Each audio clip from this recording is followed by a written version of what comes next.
Nancy was shocked when Jonathan's men arrived within just 30 minutes. The sound of the helicopter engine intensified as they closed in, and a voice called out, "Jonathan, it's us, sir!" Nancy and Jonathan boarded the helicopter, and the small island below them rapidly diminished until it vanished from sight. In the helicopter, one of Jonathan's men tended to his wound and gave him a shot of antibiotics. Though pale and weary, Jonathan refused to sleep. He glanced at Nancy, and though she stared out of the window defiantly, she knew he noticed her shivering. "Norman, bring me a blanket." He then threw it to Nancy. "Wrap up. No sense getting hypothermia out of sheer stubbornness." Nancy wrapped herself in the blanket, but didn't respond. 20 minutes later, the helicopter landed on the sprawling lawn of a walled-off villa. Norman assisted Jonathan out, and Nancy followed behind, realizing they were at Jonathan's private home. 2 rows of suited men awaited orders at the door, and as Jonathan began giving instructions to Norman, a subordinate handed him a cordless phone. "Miss Kim is looking for you." Before Jonathan could speak, Kim's voice broke through, sobbing. "How are you? Are you hurt? Is Maria okay?" Masking his weakness, Jonathan reassured her. "We're all fine. We're back in the city." "Just tell me, were you trying to save me?" Jonathan cast a glance at Nancy. "Your health is fragile. I couldn't let you risk it." "I'm sorry, Jonathan. I've only caused trouble for you. You've cared for me for so long, and I've only held you back." "Don't be silly. Just take care of yourself." "All right. You two get some rest. I won't disturb you." With that, Kim ended the call. Jonathan turned to Norman. "Show Maria to her room, then meet me in the office." "No need," Maria interrupted. "I have to get back to school anyway." "I'm sorry, Maria. You can't leave. Until we find out what happened and deal with whoever was responsible, you stay with me." "If I hadn't been with you, I wouldn't be in this mess in the first place." Norman stepped toward the girl. "Hey, who do you think you're talking to?" Jonathan stopped Norman with a wave of his hand. "Just do what I said." "Okay, boss." Norman summoned 2 men to block the only exit. Recognizing she didn't have a choice, Maria followed Norman inside. Nancy hadn't been planning on sleeping, but after showering and changing into comfortable clothes, she drifted off anyway. She awoke abruptly at midnight, turned on the light, and went in search of water. The house felt cold and austere, with little furniture and even less in the way of decoration. It was clear a woman had never lived here. Nancy finally found some water and was returning to her room when she saw a light on under Jonathan's door. As she hesitated, his door swung open and they locked eyes. Jonathan looked worn out and wore only his underwear and a t-shirt under a long robe. "Couldn't sleep?" Nancy shook her head, showing him the cup in her hand. "Just needed water." "Get some rest. It'll all be over by tomorrow. You have my word." "Is that supposed to be worth something all of a sudden?" "My word is worth more than me, you know." "Well, I have a hard time believing that while I'm being held prisoner in your house. They don't even want me. They want Kim." "They've seen you, Maria, and the HQ Group happens to own the largest financial recognition network in the city. You'd be dead before you made it to your dorm room, if that's what they wanted." "Well, being around you seems like it's got the same odds." Nancy turned to walk away, but Jonathan grabbed her wrist. She snapped, "What do you want?" "I've arranged a leave of absence from your school and the MSRA lab, and your phone will be here tomorrow morning." With that, he let her go and continued down the hall to his office. As she watched him go, she felt her wrist and noticed it was still hot where he had grabbed her. He clearly had a terrible fever. In his study, Jonathan made an internal call, and within 10 minutes he sat at the head of the conference table, surrounded by his most trusted advisors. The bright lights accentuated the unusual flush in his face, and his left arm throbbed with pain. He rubbed his temple with his right hand. "Andrew, give me the details." "As expected, HQ Group won the bid after we pulled out." Jonathan turned to Norman, who immediately continued. We were able to capture 2 of your attackers alive and confirm that they were hired by HQ Company. They only got paid if HQ got the bid, and they were instructed to use Kim as leverage. Jonathan narrowed his eyes, his voice ice cold.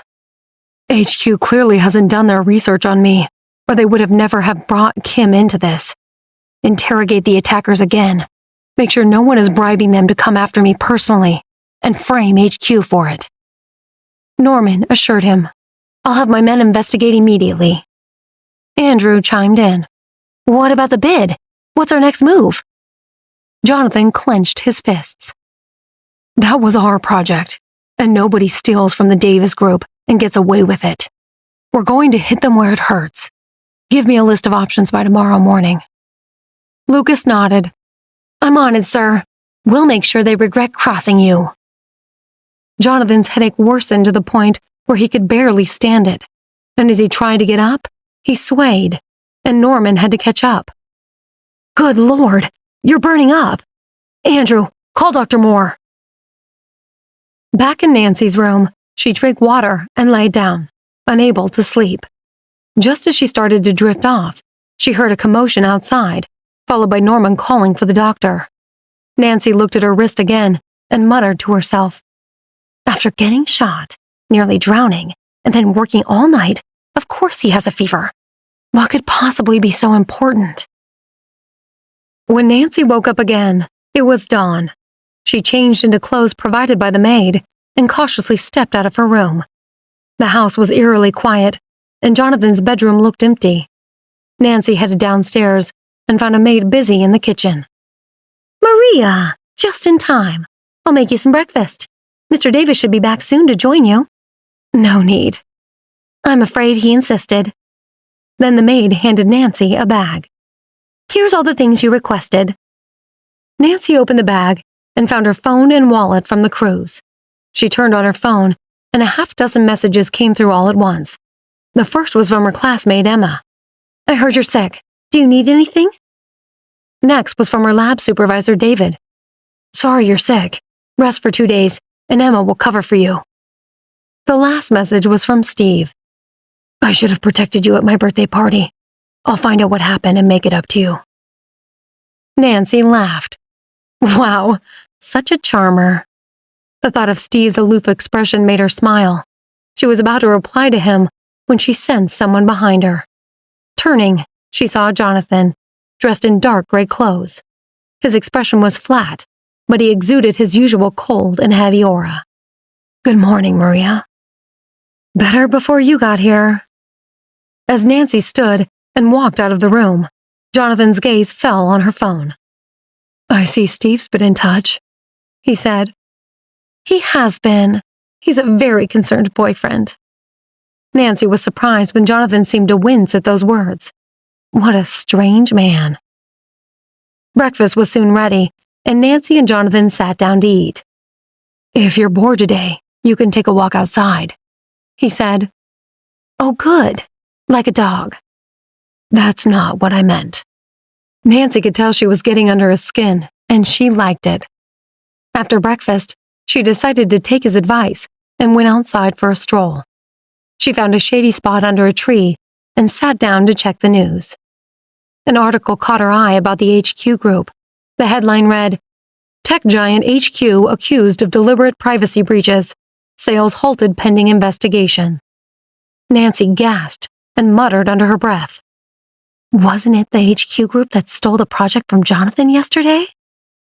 She couldn't believe it was a coincidence that they had screwed Jonathan over and faced such serious charges today. Remembering Jonathan working through the night despite his fever, a chill ran down her spine. If the allegations against the HQ Group were proven true, the contract they sold would be canceled, and the project would naturally return to Jonathan. He had gotten his revenge without any bloodshed, but had brought down a $50 billion company to do it. Nancy was coming to realize just how powerful Jonathan really was. Just then, the sound of a misfiring engine drew her attention. She walked over to the parking lot and saw a black sports car with a damaged bumper. Jack was inspecting it with a clueless look, and beside him stood a tall, thin man with purple hair and a blue diamond earring. Nancy's jaw dropped. It was Peter, her closest colleague at the Franklin Group, and the one who had been the most instrumental in helping her design her self-driving car. "Jack, let me help," Peter offered with a grin. "You know I've got some experience with these things." Jack shook his head. "You're Jonathan's brand new chief designer. He would literally kill me if he saw you fixing my car. I'll just call someone." He pulled out his phone and dialed Norman. Among Jonathan's henchmen, Jack was known to be skilled in multiple languages and fields, handling law, international finance, and contract management for much of the Davis Group. But when it came to hands-on tasks, those were better left to people like Norman. Norman rarely showed his face, and only seemed to appear when a fight was brewing. True to type, when Norman picked up the phone, all Jack heard were the wails and screams of the men Norman was interrogating. Jack sighed and hung up. "Seems like Norman's a bit tied up." Suddenly Nancy spoke up. "Let me take a look." She hesitated to get involved with anyone in Jonathan's orbit after what she had seen the last few days, but she was dying to talk to Peter again after 3 long years. As Jack hesitated, Nancy walked to the front of the car. Jack put it in park and tried the starter again. Jack acquiesced, and Nancy and Peter observed, both listening closely as the engine sputtered but failed to turn over. Suddenly, they locked eyes and spoke in unison. "Did you rewire the coil connectors the last time you replaced the spark plugs?" Jack got out of the car, dumbfounded. "Do you two know each other?" Peter beamed, and Nancy blushed. Their connection was as strong as ever. Nancy was immediately taken back to her time developing unmanned cars with Peter more than 5 years earlier. She remembered the day that Peter audaciously dismantled a brand new car his father had given him, just so they could study the braking system. A middle-aged man in their group had thrown a fit, but Peter's extravagant behavior paid off and got them months ahead of schedule. After all, if they were successful, the price of one car would be a drop in the bucket. Lost in memories, Nancy's heart ached. Peter couldn't hold back any longer and flashed a roguish grin. "Well, you're impressive. I'm Peter." Nancy's throat tightened, recalling the countless nights they spent collaborating. She desperately wanted to tell him who she was, but she just smiled wistfully. "Want to fix it together?" As they worked side by side, Jack marveled at their seamless collaboration. Within minutes, they had found and fixed the coil caps and cleaned the spark plugs. Cleaning the engine cover, they signaled to Jack to test the car, and the engine purred to life. It was the best Nancy'd felt since she'd been reborn.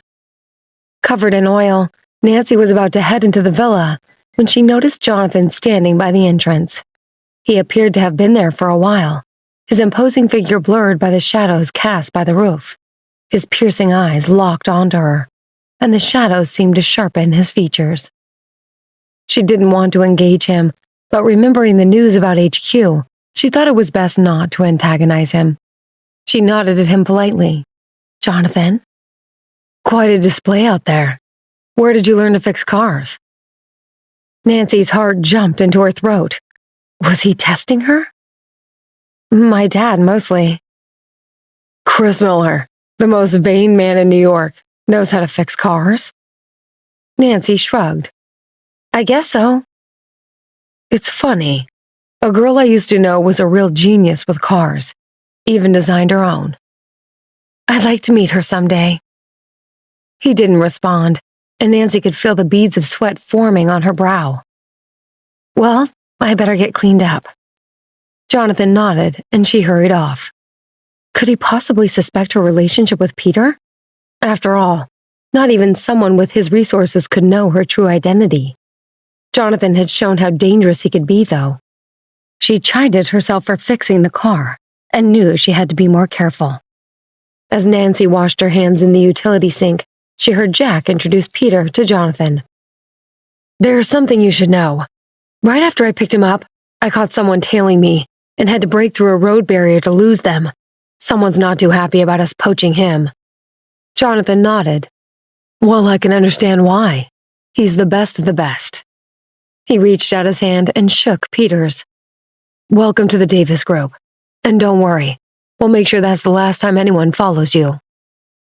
As the men headed inside, Nancy was taken aback that Peter had agreed to work with Jonathan. After all, when they were working together, they had chosen to contract with Franklin Group rather than join them full-time, valuing their freedom over the money. Puzzled, she found herself muttering out loud, "Are Peter and the others in some kind of trouble? Does Stark know about this?" As the sun dipped down below the horizon, Jonathan and his associates still hadn't been seen since the morning. Growing restless, Nancy decided to take a walk after dinner. She had a huge robot competition coming up in a few weeks, and she knew her 2-day absence would hinder her team's progress. As the last rays of sunlight faded and the sky grew dark, Nancy discovered a single blooming flower growing through a crack in the cement by the villa's entrance. She was captivated by its brazen defiance of the heavy concrete all around it, and realized she and the flower had a few things in common. Suddenly, the roar of engines shattered the evening calm.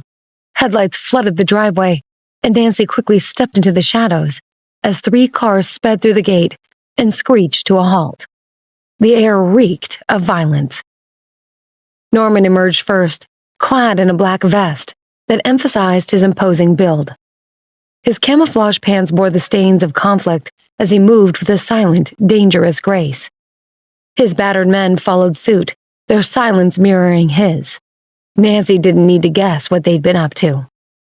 Hoping to avoid suspicion, she waited for them to enter the villa before emerging from the shadows. Back inside, she quietly made her way upstairs and noted that the light in the office was on. That must be where all the men had gone. As Nancy approached her bedroom, she stepped into a pool of something on the floor and suddenly lost her balance. She managed not to fall, but her phone flew from her hand and skidded up to the office door. Nancy tiptoed over, but as she bent down to retrieve her phone, she heard Norman inside the study, speaking gravely. "We cleared the area, but when we interrogated the driver that followed Jack and Peter, we found out about an even larger group that's backing HQ. Their leader is in the city this weekend, and he's planning on going to Club Quattro tomorrow night. I think we should pull all our men together and strike while he's on our turf. We'll never have a better chance." "You're right, but there's no need to risk your men. I'll handle this one personally." Norman's expression shifted to concern. "You're still recovering, boss. This is way too dangerous." "Don't worry. I have a secret weapon, and tomorrow is the perfect time to take it for a spin. Besides, we've taken enough casualties this week." Jonathan pounded his fist on the table. "This stays strictly between the people in this room. Tell no one, not even Steve." With bated breath, Nancy finally wrapped her fingers around her phone when the door burst open.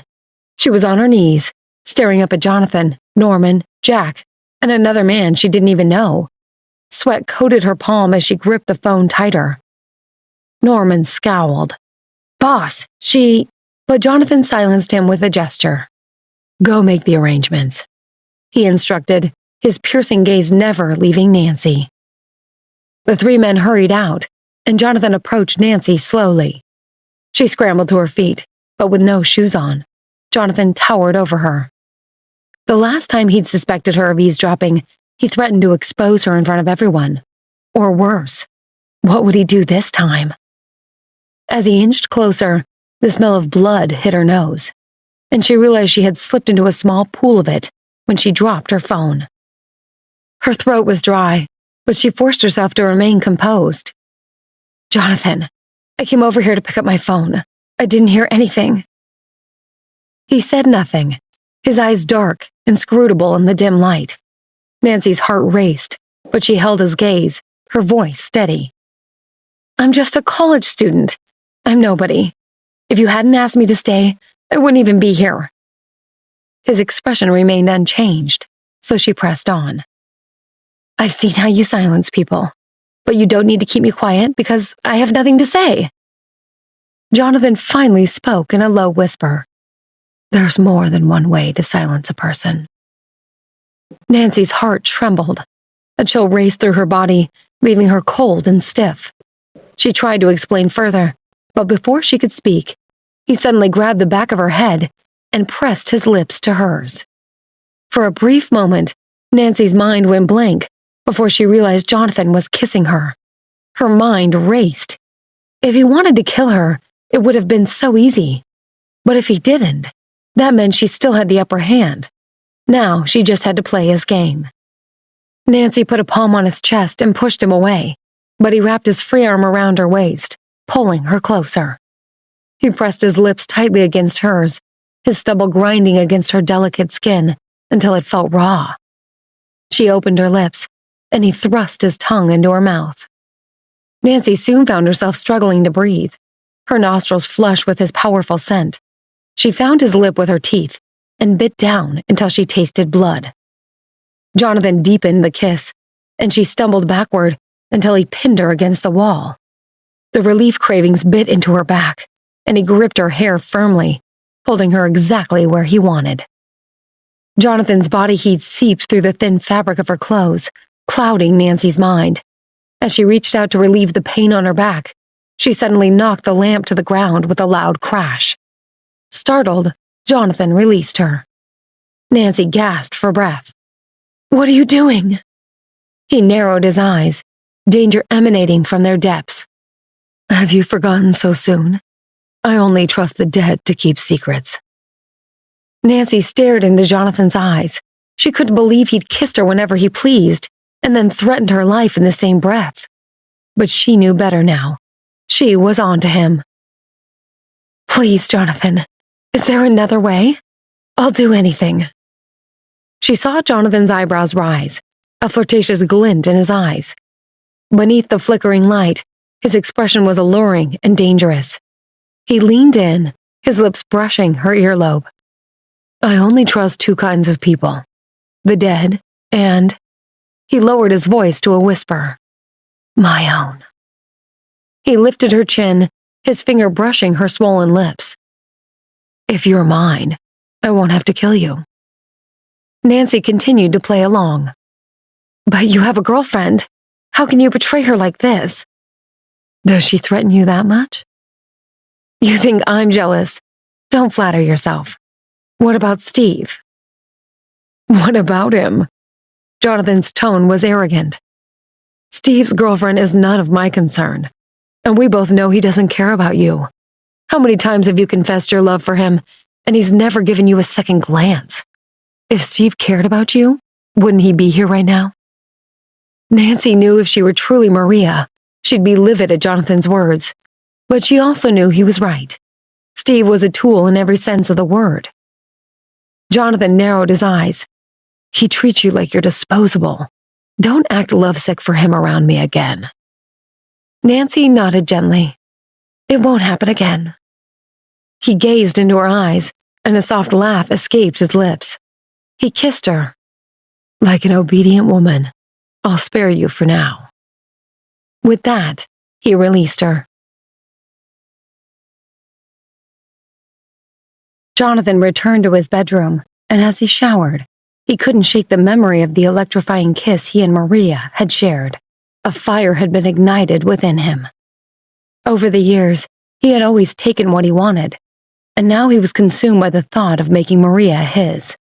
Her defiance in the face of adversity, her focus while repairing her watch, her confidence while fixing the car, her entire being seemed to shine, and he didn't want to share her with anyone else.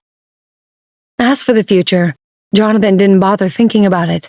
He didn't even know if he'd live past 32. He had made many enemies, and yesterday's attack was just the most recent evidence that his fate was uncertain. Initially, Maria did little but pique his curiosity, but when he saw her shut the hood on the car earlier, he knew he couldn't remain a bystander. When he chose to act, he would never hesitate. Even if she didn't like him, he'd find a way to change that.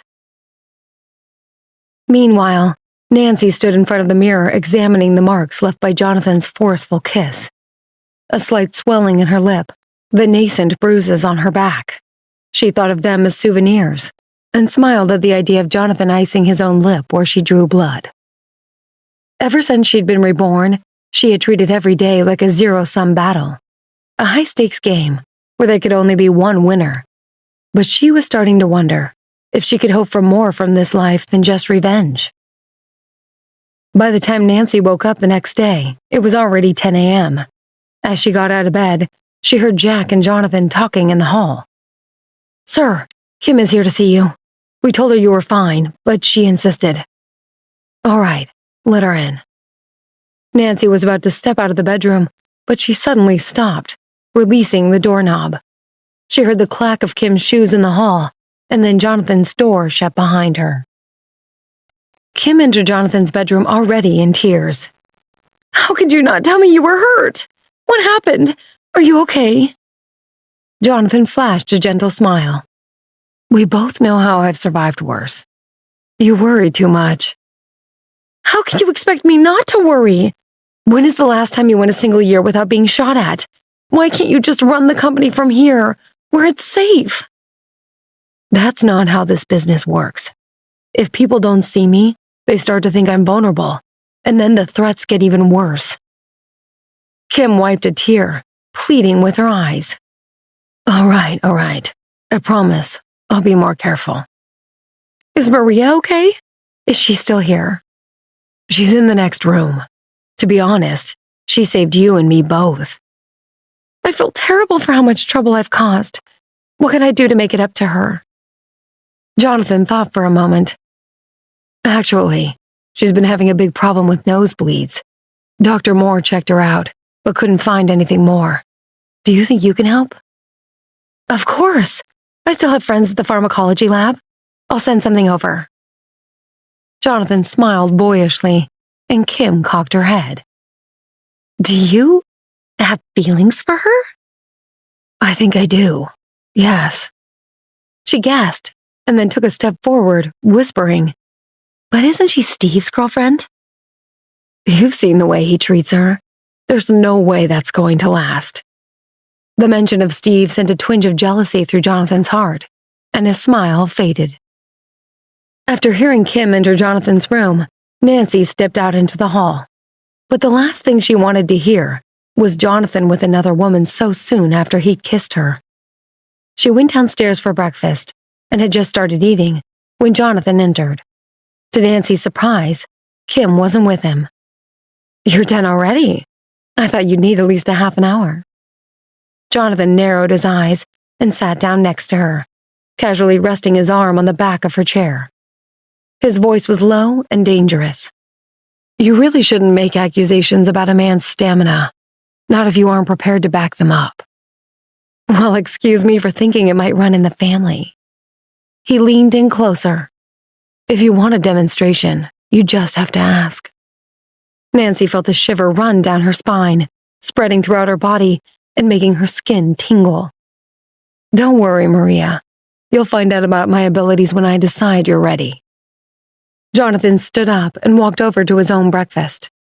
Dressed in a tailored shirt and pants, and with his hair neatly combed, he almost looked reserved, not at all like the person who just uttered those provocative words. He ate quickly, and as he finished his plate, he spoke up with authority. "Maria, join me at the shooting range later. I'll teach you how to shoot." Nancy's eyes widened in surprise. "Like a real gun?" "If you're going to be by my side, there are some skills you need to learn." Nancy could tell this was an order, not an invitation. She didn't like the idea of carrying a gun, but she also reasoned that learning to shoot might come in handy for her future plans. If she was going to be ruthless enough to take on Stark, she had to be willing to do anything. Looking up, she nodded in agreement. "All right, I'm in." Jonathan's eyes narrowed, and he smiled intensely, like a predator circling its prey. They arrived at the shooting range together. Jonathan wore workout clothes, and Nancy wore a sports bra and tennis skirt that Jonathan gave her. His shirt had the same pattern as her sports bra, and Nancy couldn't help thinking they looked like matching couples' outfits. After putting on headphones and goggles, Jonathan picked up a pistol and turned to Nancy. "Have you shot one of these before?" "Do I look like I have?" "You don't look like you could take apart a car engine either." Nancy blushed. "You want to grip it tightly, but don't strangle it, and make sure your arm is straight. Watch me closely." Jonathan demonstrated proper form, then effortlessly fired 3 shots clustered around the bullseye. Then he handed the gun to Nancy, adjusted her posture, and guided her hands from behind. For your first time, just get a sense of the power. It might feel overwhelming, like you can't control it, but it just takes practice. Nancy gripped the pistol tightly, surprised by its weight. She focused all her energy on aiming, and when she pulled the trigger, she could feel the force of the shot from her head to her toes. The bullet whizzed wide of the target and burrowed into a wooden wall at the end. You hesitated and lost sight of the target. Pick your spot, raise your weapon, and fire with confidence. The longer you hold it up, the more your arm will tremble and your aim will be off. He released her hand. Just focus and trust yourself. Nancy nodded and aimed once more. This time, her bullet struck the 8-ring mark. As she turned to face Jonathan, she saw a slight smile on his lips, and his eyes sparkled with approval. His stern demeanor softened, and Nancy thought he was even more attractive than normal. For the next few hours, he taught her earnestly, and she focused diligently. A few hours later, she was hitting the bullseye consistently. Jonathan pulled off Nancy's headphones and smiled broadly as he tousled her hair. You did well. I knew you had it in you. You're a good teacher. Jonathan stepped closer. Then shouldn't you give your teacher something in return? Watch yourself. I'm the one with the gun. Jonathan smiled wickedly. Shoot me then. He took her hands and raised the gun to his chest, holding it there. Do it. This isn't funny. Jonathan looked serious. You have the gun. You have all the power. So do it. Nancy stammered, then finally let go of the gun altogether. You threaten someone with a gun. You better be prepared to follow through. Otherwise, it's a useless prop. Nancy's heart raced as Jonathan put her headphones back on.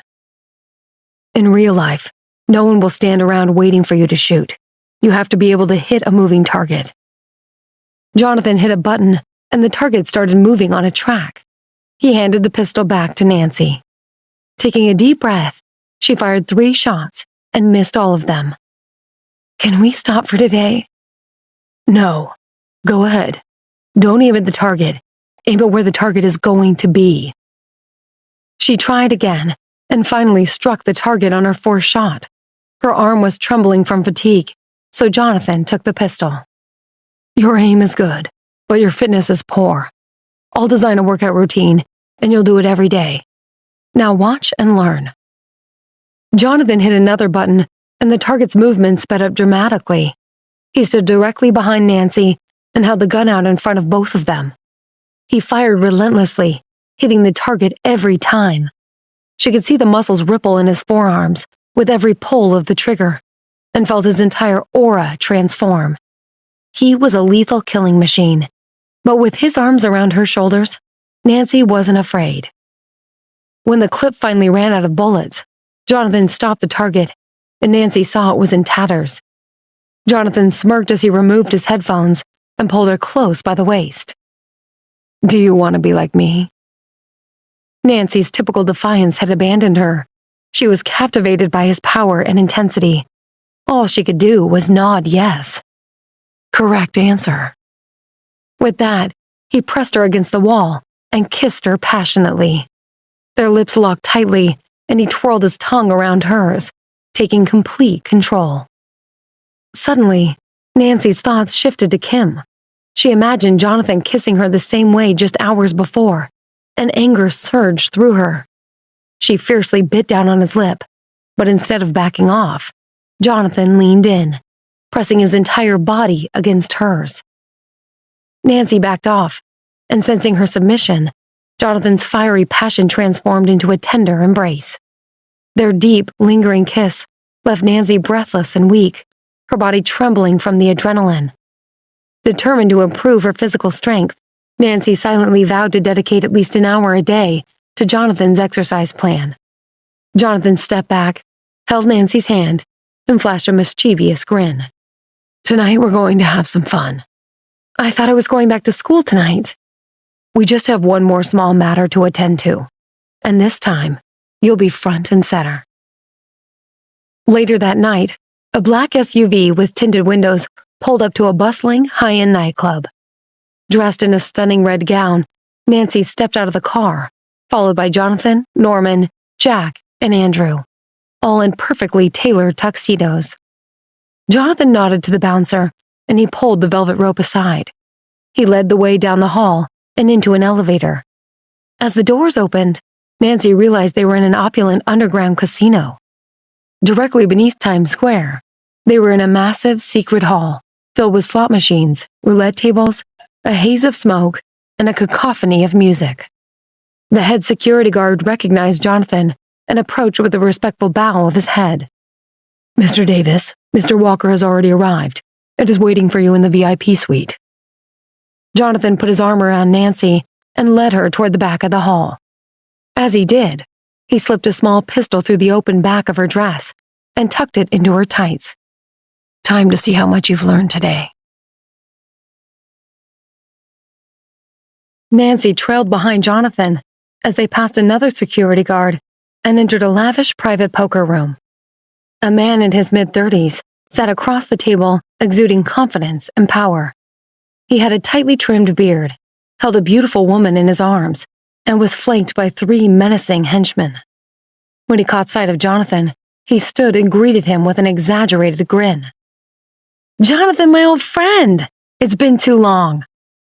Jonathan shook his hand. "Tony, it's been years."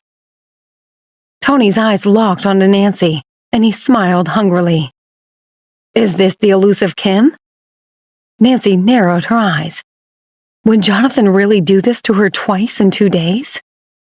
Jonathan pulled Nancy close and draped his arm over her shoulder. "You always have your ear to the ground, Tony. I admire that. And here I thought I'd seen every last beautiful woman in New York."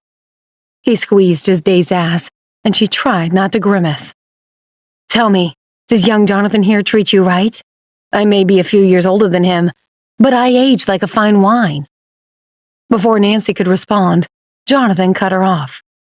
"Let's get down to business." Tony smirked. "Eager to get back to your plaything, huh? I don't blame ya." Tony signaled one of his men to purchase chips, and the dealer began shuffling cards. His mouth curled into a wicked grin. "How about 2 exhilarating rounds?" Jonathan leaned back in his chair, drumming his fingers on the table. "All right. For the first round, I bet all the shares of my company." Nancy's jaw dropped. His casual tone belied the gravity of his bet. "Or is that too rich for your blood?" Tony hesitated before responding through gritted teeth. "I'll take your bet, but if you lose, don't expect me to take care of you and baby Stevie." "I'll worry about my family. You worry about yours." As the cards were dealt, Jonathan glanced at his hand before casually knocking on the table. "Tell you what, Tony, I'll give you one last chance to back out. After all, a good businessman has to know when his hand is overextended. No shame in walking away." Tony narrowed his eyes, snarling. "I'll worry about my hand. You worry about yours." "Your funeral." They each nodded to the dealer, who shouted, "Show them." Both parties pushed their shares forward, and the cards were turned over one by one. Nancy had come from a wealthy family, but they were peasants by this standard. She could never have imagined such high stakes on one game of cards. Tony's were turned first. He had 3 of a kind. He bounced his eyebrows at Jonathan, who gave nothing away. Nancy's heart pounded as Jonathan's cards were turned next. After the 4th card was flipped, he appeared to have 2 pair, a losing hand. It was all Nancy could do not to cover her eyes. Could Jonathan really lose it all to a man like this? Tony rubbed his hands together greedily, but as Jonathan's 5th card was turned over, his face turned ghostly white. It was a full house. Jonathan had won. Nancy breathed a sigh of relief as Tony slouched in his chair, and Jonathan smiled smugly. "Sorry, Tony. Good try, though." A casino lawyer entered, and Tony seethed as he and Jonathan signed the contracts. Nancy watched in awe as Jonathan loosened his collar and removed his tie. He was betting with billions of dollars and was the epitome of casual and relaxed. Are you ready for our second thrilling round? Let's get on with it. What do you say we make this one a little more interesting? What's more interesting than money? My life. Nancy gasped, but Jonathan's eyes were locked on Tony, daring him to match his bet. Tony took a deep drag of his cigar, tapped the ashes, and put his arm around the woman beside him. Seems a little unfair to me. How was that? Tony blew out a smoke ring and replied, Everyone knows you Davis men don't live past 32. So you've got what? 2 years left? That makes your life worth considerably less than mine. Jonathan grinned. What do you propose then? Tony brazenly sized up Nancy, undressing her with his eyes. She scowled and pulled closer to Jonathan. She's quite a stunner, your girl. No wonder you've been so protective. Throw her in, and you've got a deal. Jonathan looked at Nancy and appeared to mull over the proposal. Done. Nancy's head snapped toward Jonathan, her eyes blazing with fury. She wasn't just bait this time. She was his gambling chip. If she made it out of this room with her life, she swore she'd make Jonathan pay with his. Tony laughed heartedly. You've got guts, my friend. But before he could finish, Jonathan interrupted. His posture was still relaxed, but his voice turned icy. I'll offer you a stunner, but not the one I love. Tony's expression grew serious, and Nancy looked at Jonathan, confused. Had he just said he loved her? Jonathan extended his arm and pulled Nancy into a tight embrace. He lowered his head and brushed his lips against her forehead. Relax, Maria. Did you think I'd gamble your life away? She was reeling and wanted to push Jonathan away, but he held her firmly, kissing her forehead before turning back to Tony. I won't use my wife as a chip, but if you think my life is worthless, I'll throw in both of my companies as well. The things we do for love, eh, sweetheart? All right, Jonathan, I accept your wager. As the dealer dealt the cards, Jonathan managed a casual expression. Nancy's heart was pounding, but when he slid his hand along her waist and suddenly touched the spot where he'd hidden her gun, she understood his plan immediately. To mask her shaking, she rested her chin on Jonathan's shoulder, and he hummed with satisfaction. He tilted his head and whispered seductively in her ear. Time to have some fun. Nancy couldn't believe Jonathan was still able to flirt with her in such a tense situation. The next few minutes seemed to stretch on endlessly, and her nerves frayed more and more with each passing second.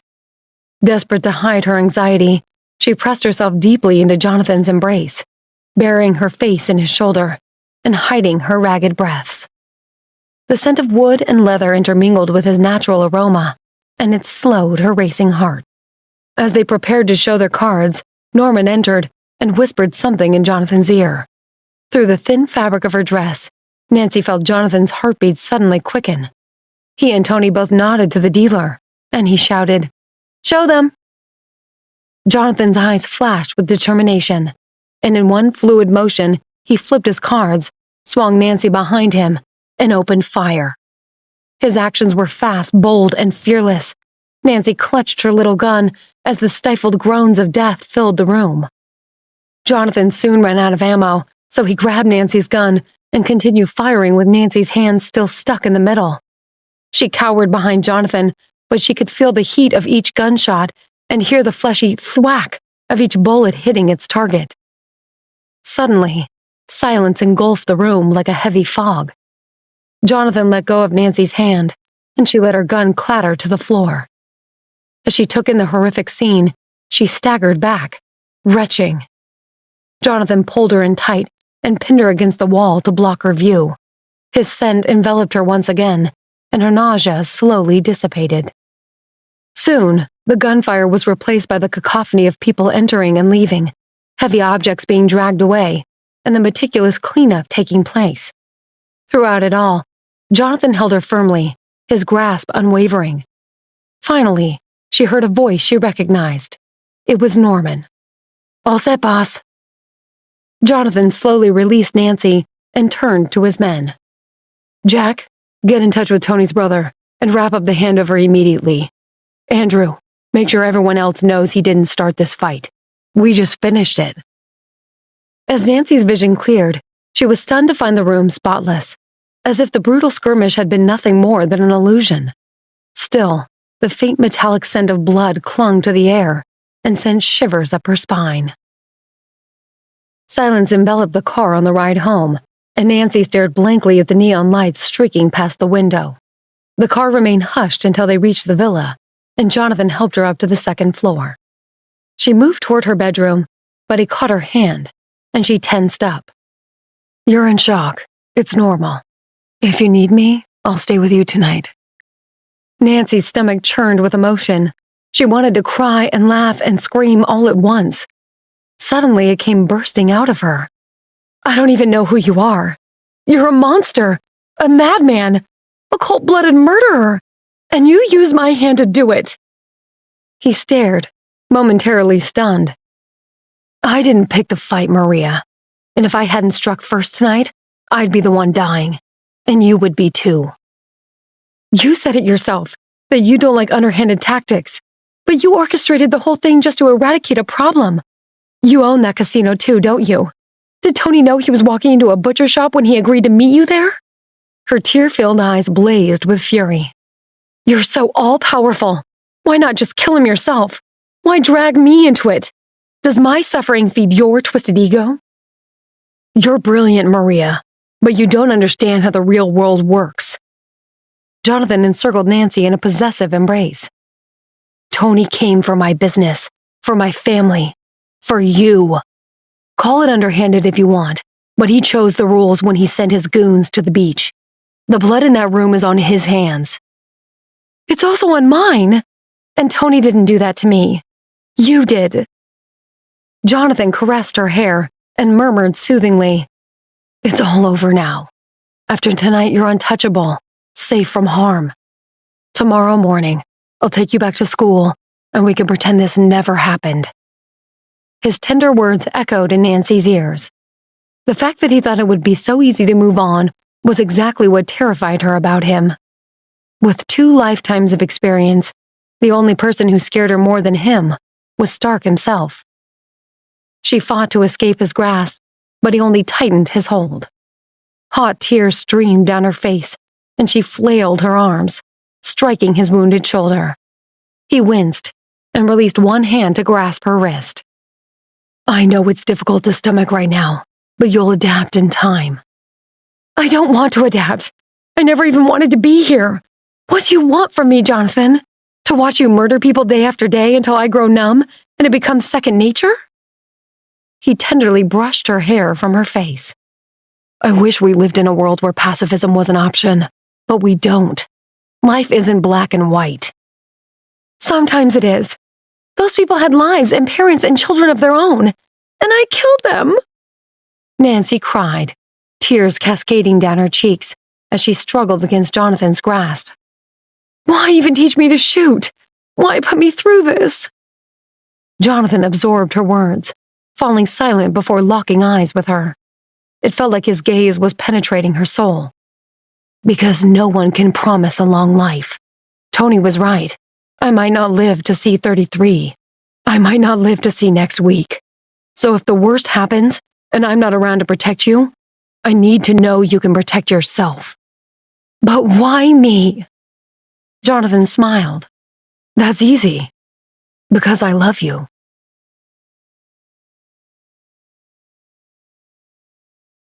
Nancy stared at him, dumbfounded. Was he serious? He released her hand and pulled her back into his embrace. I've crossed a lot of dangerous people to get where I am. As long as I'm around, no one will be able to touch you. But if I don't live past 32, you can find yourself in a very difficult position. The only way for you to be prepared is if I expose you to life's harsh realities now. That way, when the time comes, you won't be afraid. Nancy's mind was reeling. She hadn't anticipated this, and as much as she didn't like being toyed with when her life was on the line, she had to remember why she was here. Jonathan was the most powerful ally a person could have, one of the only people more powerful than Stark. But if he really loved her, if he really wanted to help her, then she couldn't blow him off. But she also knew she couldn't trust him. Jonathan continued, "Whenever I can, I'll bring you here. I'll teach you everything I know. How to manage the company, how to deal with adversaries, how to protect yourself, and how to win people's hearts. If you're going to yield power and make difficult choices, you can't show your adversaries any weakness, and you can never flinch." Nancy looked up at Jonathan's face. The dim corridor lights only served to emphasize the blazing intensity in his eyes. It pierced through the darkness and reached into the depths of her soul. She felt something stir inside her. She could never have imagined having access to this much power so soon after her rebirth. But she couldn't get in over her head.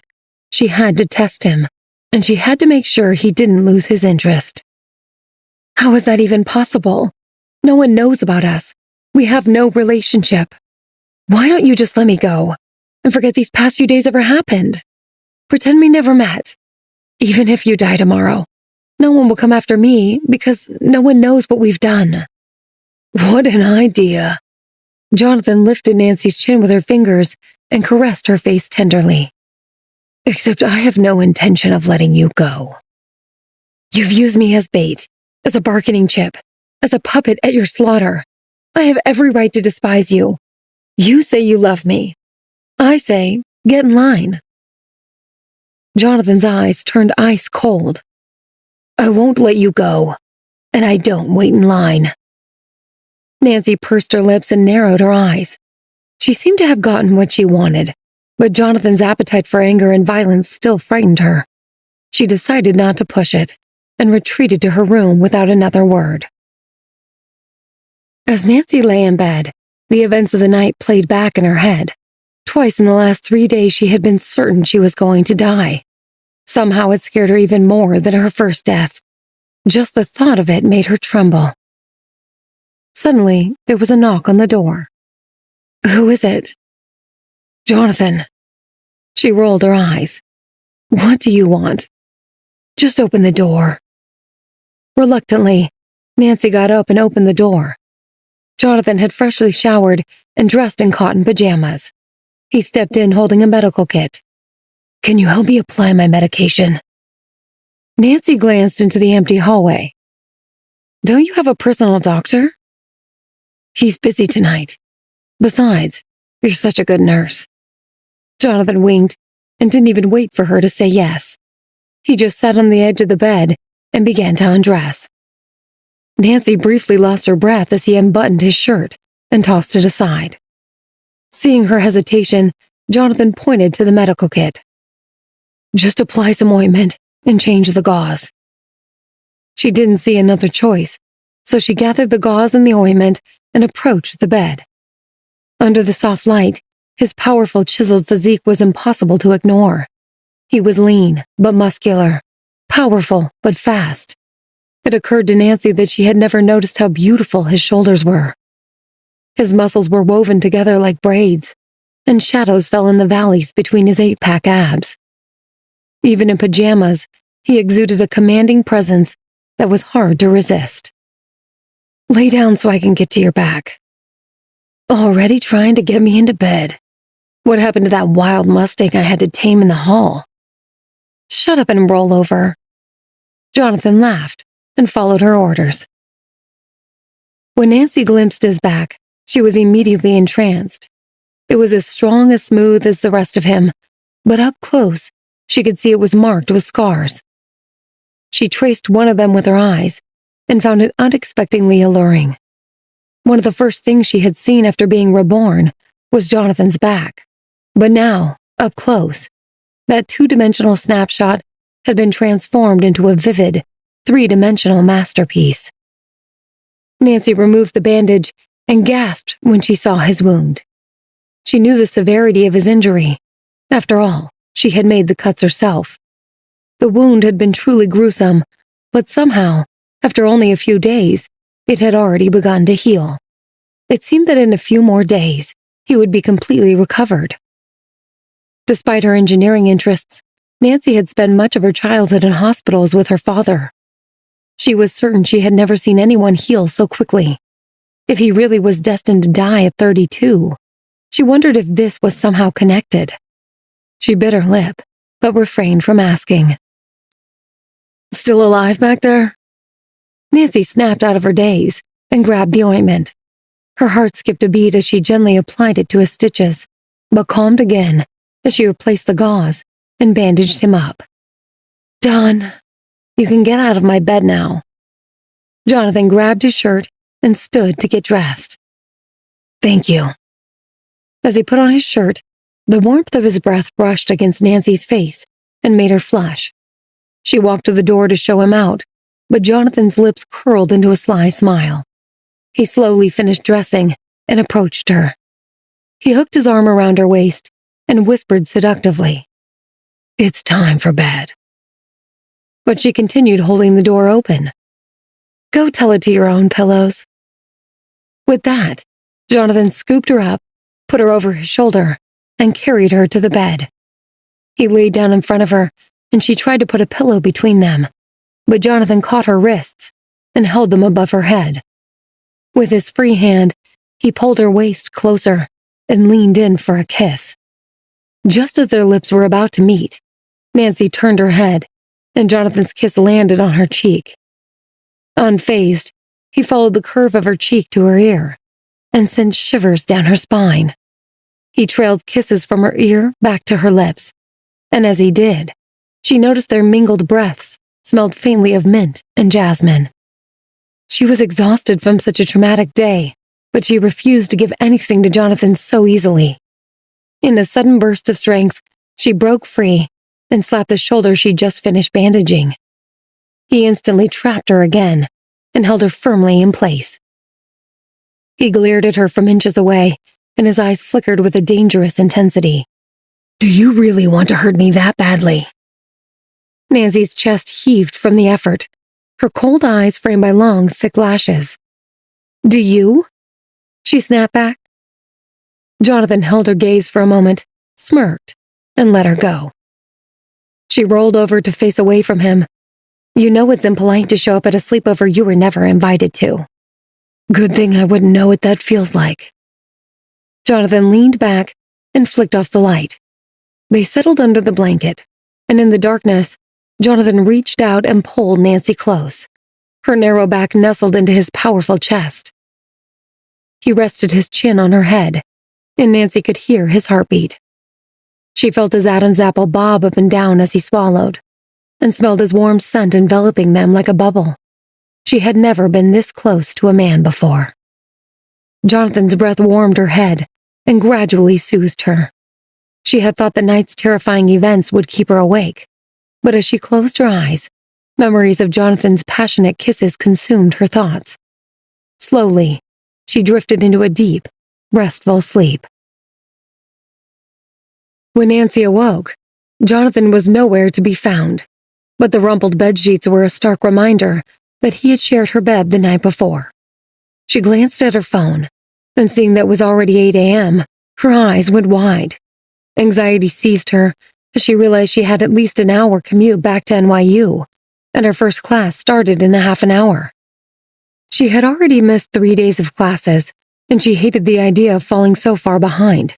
With frantic urgency, she leapt out of bed to wash her face and change her clothes. As she emerged from her room, she found Jonathan dressed for work in a crisp shirt, tailored pants, and perfectly knotted tie. She rolled her eyes and darted past him. "I don't have time for you this morning. I'm already late for school. I haven't eaten anything, and I have no idea where the nearest train stop is. What borough are we even in?" Jonathan placed a calming hand on her shoulder. "Maria, relax. I have it all taken care of. I'll take you to school, and we'll have breakfast on the way." Nancy's panic ebbed slightly, but her tone was still curt. "Thank you." Jonathan seemed unfazed as he grabbed a large bag and led her out of the front door of the villa. When he walked in the opposite direction of the garage, Nancy lost her patience again and stopped in her tracks. "Are we not driving? Or is there a second garage full of overpriced cars around back?" Jonathan raised an eyebrow and shot back. Do you want to fight, or do you want to get to school? She didn't budge, so he walked up to her, grabbed her hand firmly, and whispered in her ear. I slept so incredibly well in your arms last night. I didn't want to get up. I asked Norman to fly you back by helicopter, so I can enjoy every last minute of it. Nancy blushed at his surprisingly intimate confession. Just then, she heard the roar of a helicopter starting up. One more time. Do you want to fight, or do you want to get to school? Nancy shot him a look and walked off toward the sound of the helicopter. As they climbed on board, Norman shot Nancy a disdainful look before addressing Jonathan with the utmost respect. Please prepare for takeoff, sir. Jonathan nodded and shut the heavy steel door like it was a kitchen cabinet. After the helicopter ascended, he handed Nancy a container of food. They were perfectly cooked eggs, a cold glass of juice, and buttered toast that was still warm. Nancy looked up and saw Jonathan watching her. Are you going to eat? Or just watch me like a pervert? Watch you like a pervert. He winked, and Nancy couldn't help but laugh. Besides, you'll need your energy to introduce me to all your school friends today. Nancy stopped chewing mid-bite and looked up at Jonathan. You're kidding, right?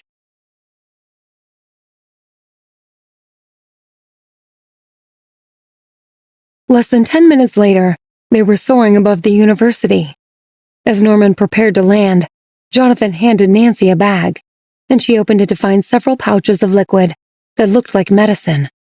She looked up at Jonathan with skepticism. What is this? It's for your nosebleeds. Kim wanted to repay you for what happened the other day, so I asked her to look into it. Nancy flinched at the mention of the other woman's name.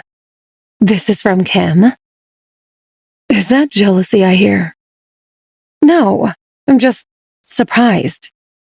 Her family runs the most advanced pharmacology lab in the world. They looked at your charts, and it's probably a blood vessel disorder. If it is, this will have you nosebleed free in a matter of weeks. It's totally proprietary, so keep it refrigerated and take it every day after breakfast for 3 weeks. To make sure it's fresh, I'll have someone deliver it to your dorm every 3 days. Wow, thank you. Nancy was shocked that Jonathan had gone through so much trouble. She didn't think he'd even noticed her nosebleeds, and she knew from Maria's memory that she had them her whole life. Before she could utter another word, the helicopter began its descent. The helipad was on a high-rise directly next to Washington Square Park, and when they stepped off the helicopter, Jonathan insisted on walking her to class. He gripped Nancy's hand tightly as they crossed the bustling park, and she felt a wave of discomfort as they caught the attention of classmates and strangers alike. She tried to wriggle her hand free, but he held on firmly. Blushing with embarrassment, she gave in, and they crossed the street to the entrance of the engineering school. Okay, we're here. Shouldn't you be getting to work? Nancy struggled to maintain her composure as all her peers watched on. But Jonathan just smiled casually. What? You don't... Less than 10 minutes later, they were soaring above the university. As Norman prepared to land, Jonathan handed Nancy a bag, and she opened it to find several pouches of liquid that looked like medicine. She looked up at Jonathan with skepticism. What is this? It's for your nosebleeds. Kim wanted to repay you for what happened the other day, so I asked her to look into it. Nancy flinched at the mention of the other woman's name. This is from Kim? Is that jealousy I hear? No, I'm just surprised. Her family runs the most advanced pharmacology lab in the world. They looked at your charts, and it's probably a blood vessel disorder. If it is, this will have you nosebleed free in a matter of weeks. It's totally proprietary, so keep it refrigerated and take it every day after breakfast for 3 weeks. To make sure it's fresh, I'll have someone deliver it to your dorm every 3 days. Wow, thank you. Nancy was shocked that Jonathan had gone through so much trouble. She didn't think he'd even noticed her nosebleeds, and she knew from Maria's memory that she had them her whole life. Before she could utter another word, the helicopter began its descent. The helipad was on a high-rise directly next to Washington Square Park, and when they stepped off the helicopter, Jonathan insisted on walking her to class. He gripped Nancy's hand tightly as they crossed the bustling park, and she felt a wave of discomfort as they caught the attention of classmates and strangers alike. She tried to wriggle her hand free, but he held on firmly. Blushing with embarrassment, she gave in, and they crossed the street to the entrance of the engineering school. "Okay, we're here. Shouldn't you be getting to work?" Nancy struggled to maintain her composure as all her peers watched on, but Jonathan just smiled casually. "What? You don't think your friends will like me?" "You're just you, and I'm me, and everyone knows I'm dating your nephew." Panic sweeping in, Nancy looked uncharacteristically vulnerable. "What do you want from me?" Jonathan turned his face sideways, leaned in, and whispered, "I'm only leaving once I get a goodbye kiss." Nancy was flabbergasted. She tried to sidestep him and enter the building, but he grabbed her wrist, and she lost her balance, tumbling into his arms. They locked eyes. "You're only making this harder on yourself, Maria. I'm getting my kiss, and you know what it's going to look like if we do it my way." He grinned with self-satisfaction. With everyone now staring, Nancy stood on her tiptoes and quickly pecked the corner of Jonathan's mouth. She spun around and hurried away, but he caught up to her, thrusting the bag of medicine into her hands. "Remember to keep it refrigerated." Nancy made it to class just as her professor was starting his lecture. She sat down next to Maria's best friend Emma, who glanced over at her. "Look who it is. Your roommate said she hadn't seen you in 4 days. I was starting to think you were dead." Nancy chuckled. She wished she could tell Emma about everything that had happened, but the last thing she wanted to do was drag her into it. "I just went to my parents for a few days." Nothing like a little Chris Miller hospitality to make you want to get better as fast as humanly possible. The professor called for quiet and introduced a student events coordinator who began handing out flyers. "Hey everybody, I'm sure you all know, NYU is celebrating its 175th anniversary this year, and we have an amazing roster of events and concerts coming up. I'm excited to announce that the deans and regents have decided to cap off the week with a huge gala, where we'll have one talented student from each department perform for the entire school. Who's interested?" The room instantly fell silent, but she continued with a sly grin. "Why can't you scientists be more like the theater department? They nearly trampled me trying to sign up." One student finally piped up. "Does an AI algorithm capable of scanning your entire closet and telling you what outfit to wear count as a performance?" "I was thinking more like a dance, or a poem, or a song." Emma looked over at Nancy with a smirk, and Nancy's eyes went wide. "No, Emma." But it was too late. Emma grabbed Nancy's hand and raised it. "Maria plays the piano. She'll do it." "Amazing! Thank you, Maria. I'll have all the necessary info sent to your dorm." The whole class oohed, and Nancy turned bright red. Emma leaned over and winked. "That's for scaring the crap out of me this week." When Nancy finally got back to her dorm, she was taking her first dose of Kim's medicine when she received a call from an unknown number. Her heart pounded as she answered it, but as a voice came through, Maria's memories told her it was her older sister, Angelina. "Maria? How are you, babe?" "Angelina! I can't believe it." Nancy's grip on the phone tightened as Maria's memories flooded her brain. Unlike Maria, Angelina had never fared well in school. Worried about her future, she had married a horribly abusive man in her early 20s and found herself on the other end of the tumultuous divorce 5 years later. Maria's encouragement eventually inspired her to seek a fresh start, so she left New York, moved to Houston, and worked at a small nonprofit that Maria had found for her. Replaying everything in her mind, Nancy was glad to hear real joy in Angelina's voice this morning. "I'm doing great. I just got promoted from assistant to coordinator, and the work is so gratifying." As Nancy listened to Angelina's exuberant chatter, A triumphant smile spread across her face. Angelina was proof that with determination and courage, there was always a possibility to start over. It struck her that, in a way, Angelina had been reborn too. That afternoon, Nancy stormed into her robotics laboratory with determination. Maria and her team had been working for months to prepare for the upcoming U.S. Robotics Olympiad, and the stakes couldn't be higher. The top 3 finishers among all universities would be offered immediate positions in the Davis Group. If Nancy could win the competition, it would give her another critical inroad to a position of power and a hedge against the volatility of her relationship with Steve and Jonathan.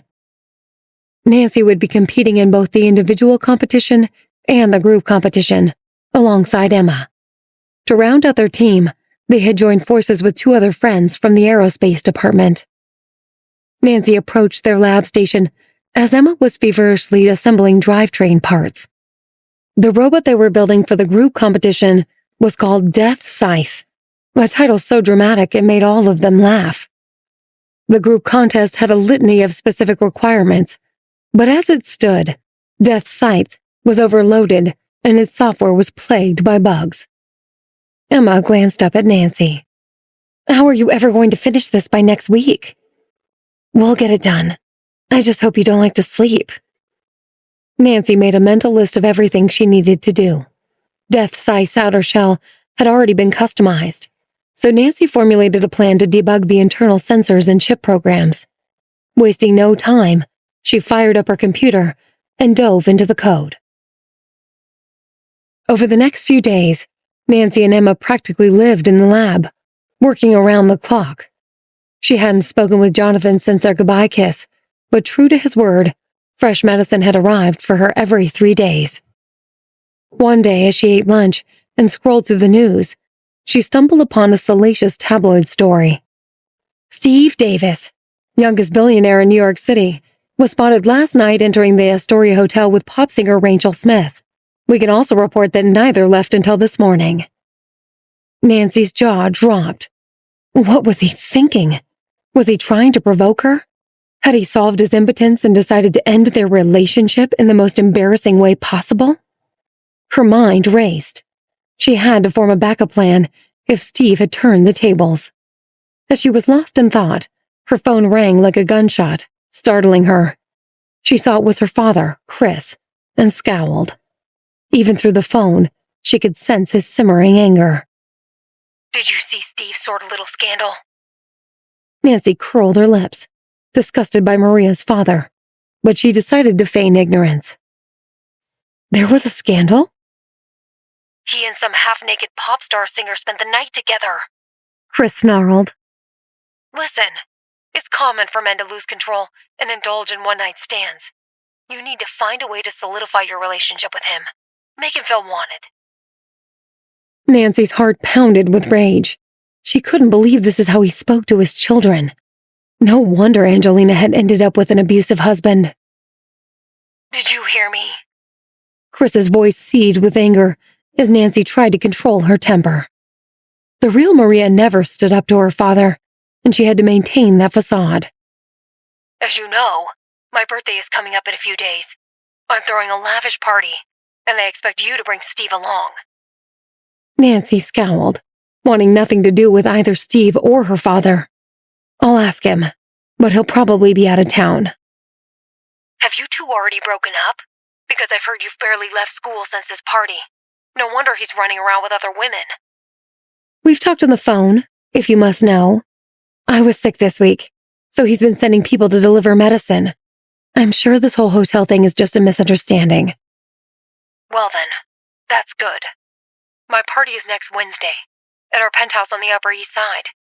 I'll see you both there." After Chris hung up, Nancy felt heartbroken for Maria. Her father cared more about money and reputation than his own daughter's well-being. Blowing up their relationship was still too risky, though, so she needed to appease him for the time being. Rubbing her temples, she dialed Steve. Steve and Jonathan were finalizing a contract at Davis Group headquarters when Steve's phone rang.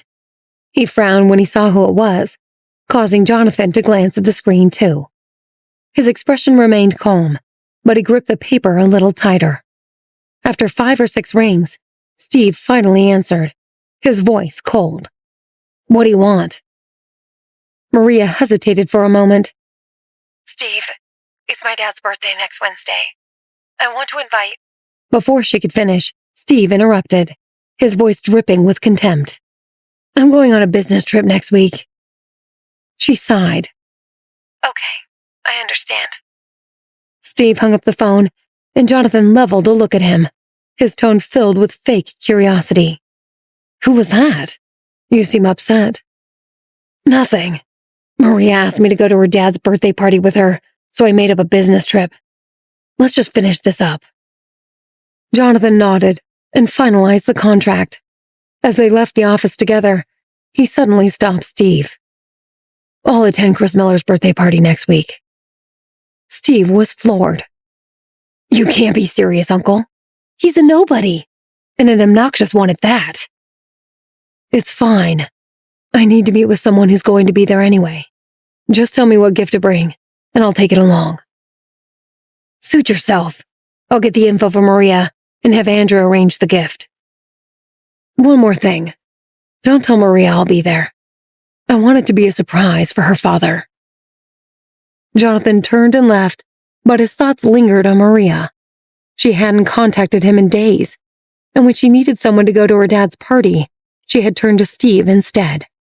He smirked and muttered aloud, "This will teach her to ignore me."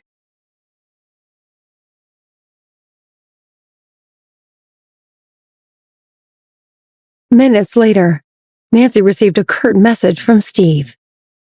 "Time, location, an invitation for your dad's party. Send them." Smirking, she texted back, "Next Wednesday night, Century Tower Penthouse. Expect the invitation soon. See you there, honey."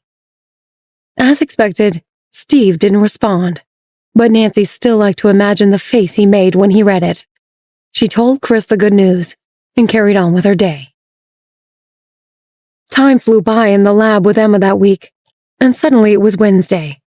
That morning, Nancy got a horrible bloody nose, but she also realized it was her first one since she started on Kim's medication. It already seemed to be working. At 5 p.m., she hailed a cab and headed straight for her father's penthouse, bracing herself for the onslaught of snide remarks. Nancy arrived just as the party was about to start, and was shocked to see how many important people Chris had managed to get to attend. She was sure it was because he had bragged about Steve Davis being there. Dressed in an elegant purple gown, Nancy welcomed the guest alongside Chris and her equally conniving stepmother. As the minutes ticked by without Steve arriving, Nancy could see Chris's anxiety grow. He mingled with his guests, grinning and posing for pictures, but he was constantly stealing glances at the door. He wasn't alone, and though some of the guests remained polite, many more couldn't resist the urge to gossip. "Maria has grown into quite the beauty. I can see why Steve likes her." "Then where is he? Why didn't they come together? Not to mention the recent scandal that he's done nothing to disprove." "Come on. He's obviously just a rich man playing games. He's as serious about her as I am about stamp collecting." It went on, accompanied by peals of smug laughter. Nancy watched with disdain as Chris played along, laughing with his guests at his own daughter's expense, ignorant of the fact that they were laughing at him too. Not wanting to be seen, Nancy shrank back into a corner. Her eyes were cold and detached, and she suddenly felt she could see through the whole world's facade. It all seemed so laughable to her. Money, success, fame, fortune, all so fleeting and empty. It was only when faced with death that she had realized the futility of it all. If you don't use money and power for good, to help people you love, and the people who can't help themselves, then what is it worth? As the guests continued to gossip about Steve's absence, a man in a black suit quietly entered the hall. His posture was relaxed and casual, but his presence quickly swept over the buzzing crowd. Nancy couldn't see who it was from her place in the corner, but the crowd parted to let him through, and Nancy suddenly realized it wasn't Steve at all, It was Jonathan, and without saying a word, he had captured the entire room's attention. Dressed in a bold suit that accentuated his tall figure, Jonathan confidently strode along the path the crowd made for him, nonchalantly greeting people who ordinarily wouldn't be able to get a moment with him if their lives depended on it. His eyes locked onto Nancy, and she realized her mouth was still hanging open. The last time she saw him, he'd held her and kissed her at the university gate. He'd been so casual and intimate that morning, a stark contrast to the cold, commanding aura he now exuded. Upon reaching the front of the room, Jonathan turned to Jack and gestured for him to present his gift to Chris. Then, he addressed him simply. "Mr. Miller, a very happy birthday to you. Steve sends his best." Nancy knew that for a social climber like Chris, this was perhaps the greatest moment of his life. Thanks to Maria's memories, she knew exactly how long he'd been trying to insinuate himself into the Davis family, and how cravingly he had courted their favor. It was common knowledge that Jonathan attended very few events, yet here he was. Chris accepted the gift with a simpering bow, and Nancy was already annoyed by the thought of him rattling on about his birthday gift from the great Jonathan Davis. Chris finally calmed down enough to reply. "Mr. Davis, I speak for myself, my family, and all of us gathered here today when I say that your presence is truly an honor." Jonathan maintained his placid smile. "No need for all the pomp. Don't worry about me. Just enjoy the party." With that, he found a circle of couches and took a seat. Nancy knew he was waiting for her to come to him, but she refused to give him the satisfaction. After cutting the first piece of cake, Chris called Nancy over and whispered urgently in her ear. "Maria, take this to Jonathan. Now." Nancy rolled her eyes and couldn't help but think of Chris as a pathetic little puppy trying to climb on Jonathan's leg. Picking up the cake, Nancy walked toward Jonathan as he swirled a glass of red wine, the contents looking eerily like blood under the moody lights. As Nancy approached, he raised an eyebrow, waiting for her to draw closer. Instead, she addressed him like they'd never met. "Jonathan, my father insisted that I give you the first slice of cake. I hope you like it." Jonathan didn't take it, and his unwavering expression sent a huge surge of anxiety through Nancy's body. She had seen firsthand that he wasn't afraid to make a scene, and in front of a crowd like this, Jonathan Davis was bulletproof. But Maria Miller wasn't. She knew all the guests were watching them, so she kept her distance. But when Jonathan finally spoke, it was so soft she couldn't hear him. "Pardon?" Jonathan's lips curled into a mischievous smile. He straightened up and leaned in. "Feed it to me." Nancy gasped. "What is this, a nursing home? Feed yourself." "One bite." "No, everyone is watching." "Don't pretend to care what all these bridge and tunnel nobodies think. Not all of us have a choice." "Fine. If it's public exposure you're worried about, I'll offer you a deal. Feed me, or dance with me, on stage." Nancy took a few deep breaths, suppressing the urge to hurl the cake at Jonathan's face. Finally, she clenched her teeth and responded. "Let's dance." "Outstanding." Jonathan's excitement was palpable. He savored a spoonful of cake, sprang to his feet, and led Nancy to the stage. Chris's smile twisted with jealousy. Everyone watched with rapt attention, and the gossip mill flew back into high gear. "Is Jonathan dancing with Maria? I thought she was with Steve." "I don't blame her. If I had my pick, it would be Jonathan too." "You're crazy. He's 30 years old, richer than God, and he's never publicly dated anyone. There's got to be something wrong with him." "You heard what happened to all of his brothers, right? Maybe that's why he doesn't date." "Either that, or he can't get it up." "You're all idiots. I date him in a heartbeat. Seems like everyone who crosses him ends up 6 feet under before they know what hit them." That remark finally sent a chill through the group, and hush settled over the group as they momentarily abandoned their gossip. On stage, Jonathan held Nancy's waist and gazed down at her, his voice velvety. "Why didn't you call me for the birthday party?" Nancy stammered. "Because I don't have your number." It was technically true. She only had Jack's number, but in reality, she'd been so focused on her schoolwork, she'd hardly thought of him. She had hoped that 2 weeks apart would have chilled his interest in her as well, but it clearly hadn't. "You know, some might call it playing hard to get, but you'd never do that to me, would you?" A devilish smile appeared on his lips. He tilted his head, leaned in, and whispered a single digit in her ear. His voice was a seductive growl. 9. Nancy held her tongue as Jonathan continued to purr his number into her ear, taking a lifetime with each digit. Once he finished, he asked in a deep, magnetic voice, "Do you remember it now?" Nancy nodded, begrudgingly, and repeated the number back to him. "That's my girl. After our dance, let's get out of here. I want to take you somewhere fun." Nancy tensed. "The last time you said that I wound up in a shooting gallery." "No guns this time. Scout's honor. I just want you to meet some old friends of mine." "Why should I? If all you want is arm candy, you can pick some up anywhere." "Why would I eat Burger King when I can have filet mignon?" "If they're old friends, then they know Steve, right? What if I call you uncle in front of them?" Jonathan suddenly got serious.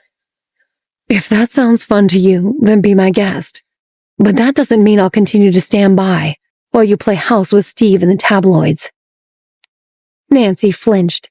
What she feared most about Jonathan was his possessiveness. He was like a machine with no off switch, and once he had a goal, he would pursue it relentlessly. But she also knew she had no reason to believe it would last. What if her defiance had just intrigued and amused him, and it was all an impulsive whim? He had said he loved her, but could that really be true? When Nancy was reborn, she promised herself she would never again let anyone get close to her that might betray her the same way Stark did. She didn't think Jonathan was capable of that, but she'd also seen the way his eyes lit up when he killed someone. Moreover, 2 weeks away from him had helped her refocus on her goals, becoming stronger, saving her brother, finding Esther, and avenging her parents. Nothing else mattered, and Jonathan was becoming a distraction. If this whole thing was just an impulsive whim, then she needed to find a way to make Jonathan lose interest without angering him. Then she would finally carry out her plan undisturbed. Leaving the dance floor, Jonathan approached Chris with an excitement in his eyes. "Mr. Miller, I'm hosting a small gathering at my place tonight, and I'd like Maria to attend. It will be a wonderful opportunity for her, and I'll ensure she returns safely to her dorm afterwards." Unwilling to question Jonathan, Chris quickly agreed. "Thank you for looking after my wonderful daughter. We're so proud of her." Jonathan gave a curt nod and motioned for Nancy to follow him. They left the party amidst envious stares, got into his car, and drove off. They rode in silence, with Nancy on the opposite end of the back seat from Jonathan. Eventually, Jack spoke up from the driver's seat. "They're in room 5901, so you can go in through the staff entrance to avoid paparazzi." "Thanks, Jack. No need to keep the engine running for us. We'll be a while." Nancy didn't like the sound of that, but 20 minutes later, she found herself sneaking into the staff entrance in the largest hotel in Times Square and rocketing up the service elevator to the top floor. Jonathan took her hand and led her to room 5901, but as he grabbed the door to open it, she stopped him. "No guns? You promise?" "I don't like to make promises I can't keep." Nancy looked devastated. "I'm joking. No guns.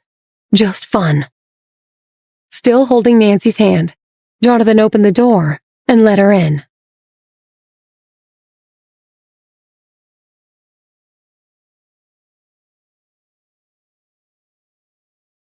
Room 5901, occupied the entire top floor of the hotel, an exclusive area reserved for elite clientele. As Nancy pushed open the door, she was awestruck by the opulent scene before her. She had visited similar places in Houston in her past life, but they were nothing like this one. The top floor location offered a mesmerizing view of the New York City skyline. A gold-embroidered carpet adorned the floor, exuding luxury, and an elegant European chandelier cast intricate light patterns that imbued the floor with intrigue. 3 people lounged on a plush sofa near the floor-to-ceiling windows, their features softened by the mysterious glow. Jonathan led Nancy in, and all eyes turned to them. "Everybody, this is Maria." The man closest to her greeted her first.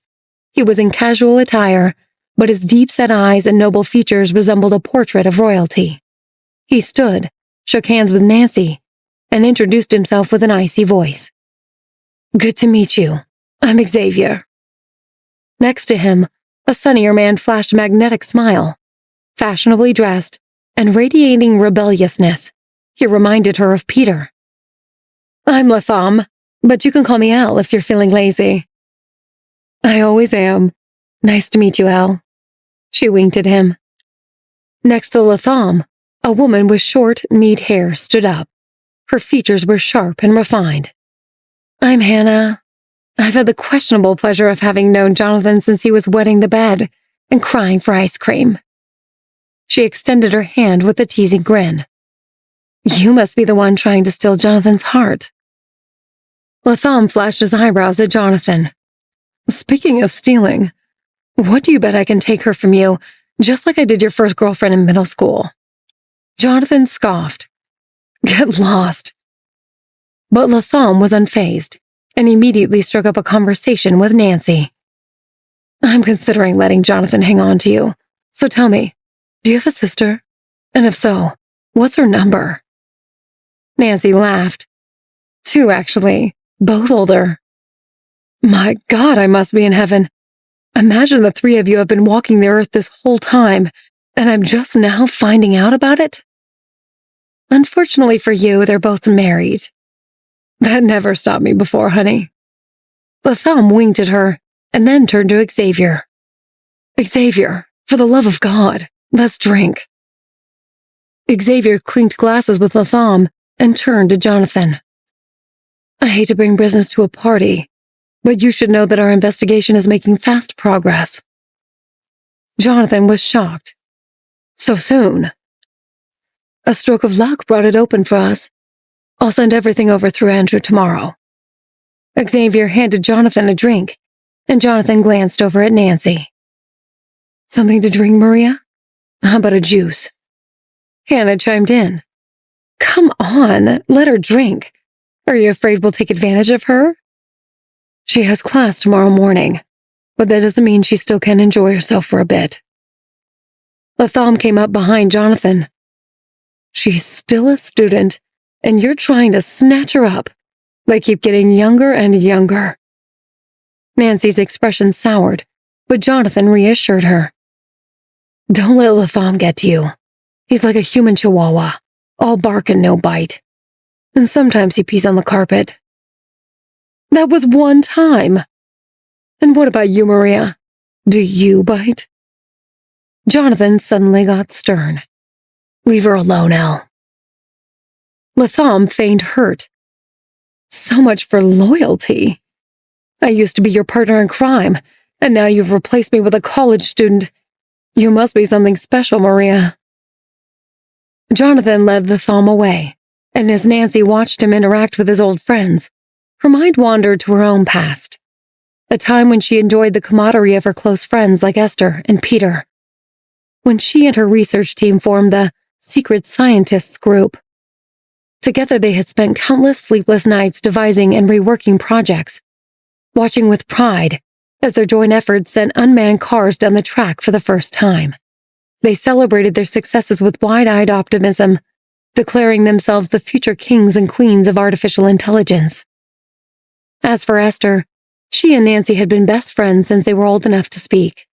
Now Nancy had been thrust into a new life, was surrounded by danger, and had no one she could truly be herself with. Noticing the disappointment in her eyes, Jonathan wrapped a strong arm around her shoulder. "What's the matter?" Nancy shook her head. "Nothing. It's just, I see you all have such a strong bond. Why haven't you mentioned them before?" "They're handling some of my projects overseas. Latham and Hannah will return soon. But Xavier's tied up for a few more months. We all miss each other. But that's the price of doing business, so to speak."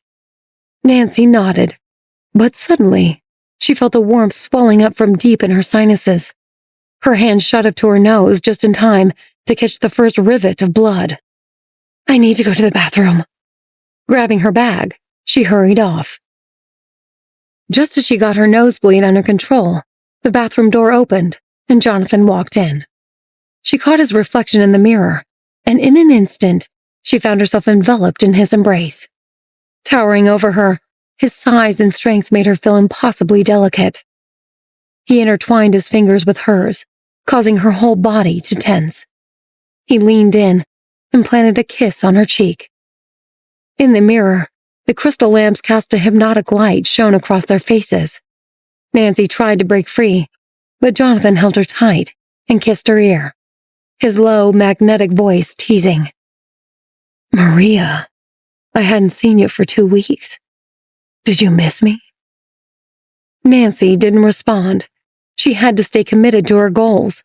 She wasn't going to play his game anymore. He sighed. "I'm sorry.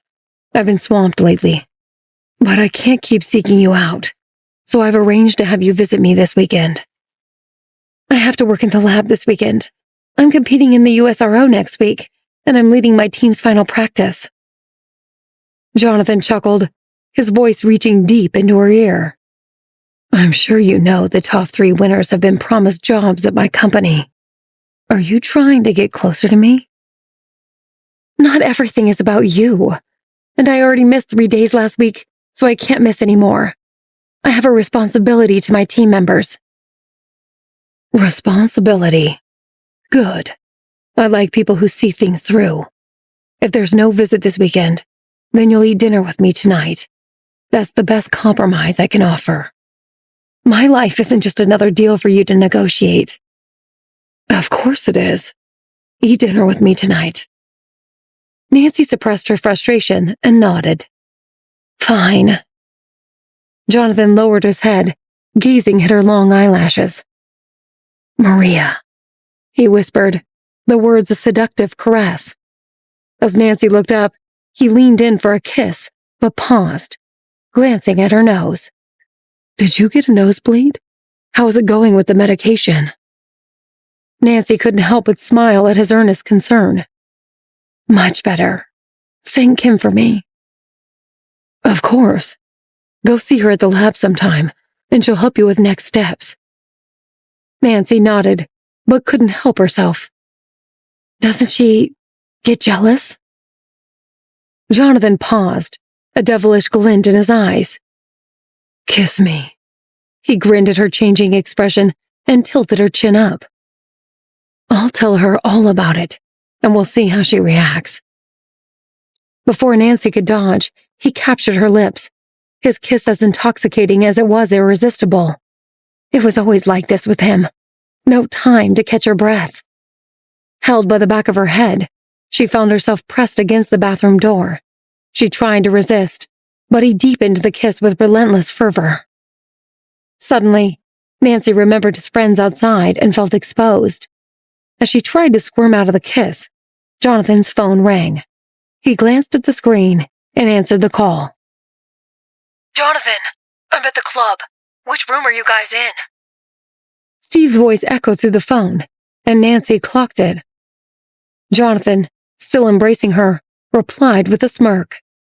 5901. Come on up." Nancy's heart raced. "Steve is here?" Jonathan pocketed his phone and leaned in for another heated kiss. "Yes, he's already downstairs." Nancy's panic mounted as she imagined Steve seeing her like this. Despite their total lack of interest in each other, they still had an agreement, and they still had to face each other. She pushed Jonathan away. Observing Nancy's anxious expression, a dangerous glint appeared in his eyes. His demeanor darkened. "You're worried about what he'll think? Let him come in and see that you're mine." "Jonathan, he's your nephew, and he's still my boyfriend. Why are you doing this?" She felt trapped in an invisible net, unable to break free. Her fate loomed over her, and she wondered what would happen if her agreement with Steve ended. She was caught off guard as Jonathan kissed her again, his passion devouring her. His fingers threaded through her hair, unraveling her carefully styled bun. Holding onto her with one hand, he used the other to deepen the inescapable kiss. Nancy envisioned Steve entering the room, seeing her disheveled and entangled with Jonathan in the bathroom. Her heart pounded, blood roaring in her ears. Fury bubbled up inside her, and in a moment of defiance, she bit down on Jonathan's tongue, tasting blood. His eyes snapped open, stormy, and filled with menace, as if to say, "You dare to hurt me over him?" Nancy's voice was icy, and she stared daggers at Jonathan. "You don't care about anything but yourself, and your sick need to embarrass the people you control. It's just a big game to you, and I'm done playing." His eyes narrowed, rage nearly suffocating them both. Blood stained the corner of his mouth, and his hair was tousled, making him look like a wild beast. "You want to kill me?" he growled. Nancy met his gaze. "I've killed before, haven't I?" Jonathan's face flushed, and Nancy realized she hadn't seen him lose control like this. Fear gripped her heart as she thought of the violence she had seen him dish out over so much less. But suddenly, his savagery shifted into a bone-chilling indifference. He wiped the blood from his mouth and stepped back. His voice was devoid of feeling, as if addressing a stranger. "Get out of my sight." Confusion swirled in Nancy's mind, a mix of fear and relief. She swiftly composed herself in the mirror, tidying her hair and checking her clothes. Satisfied, she opened the door and stepped out, closing it behind her with Jonathan still inside. Latham, Xavier, and Hannah exchanged knowing looks, and Latham raised his eyebrows playfully. "Well, that was fast, wasn't it?" Nancy ignored the joke and crossed the room to get some water. She had no idea what Jonathan would do next. Maybe his wounded pride would keep him away from her, reduce her to an insignificant blip in his otherwise extraordinary life. As she sat down on the sofa, the door to the room opened, and Steve entered, accompanied by a waiter. He glanced at Nancy, puzzled, then continued to greet the others. "Latham, Xavier, Hannah, good to see you." Everyone welcomed him, and Latham called him over. "Stevie boy, have a drink with me. Let's chat." Jonathan hadn't come out of the bathroom yet, and fearing what Latham might say, Nancy stepped between them. "Steve, so glad you made it. Thanks again for inviting me to meet your friends." A sardonic smile crossed Steve's lips. His icy demeanor made Latham chuckle, who reassured Nancy. "Don't mind him. He's always like that. Life of the damn party." Nancy forced a smile, but before she could say anything, the bathroom door swung open, and Jonathan strode out.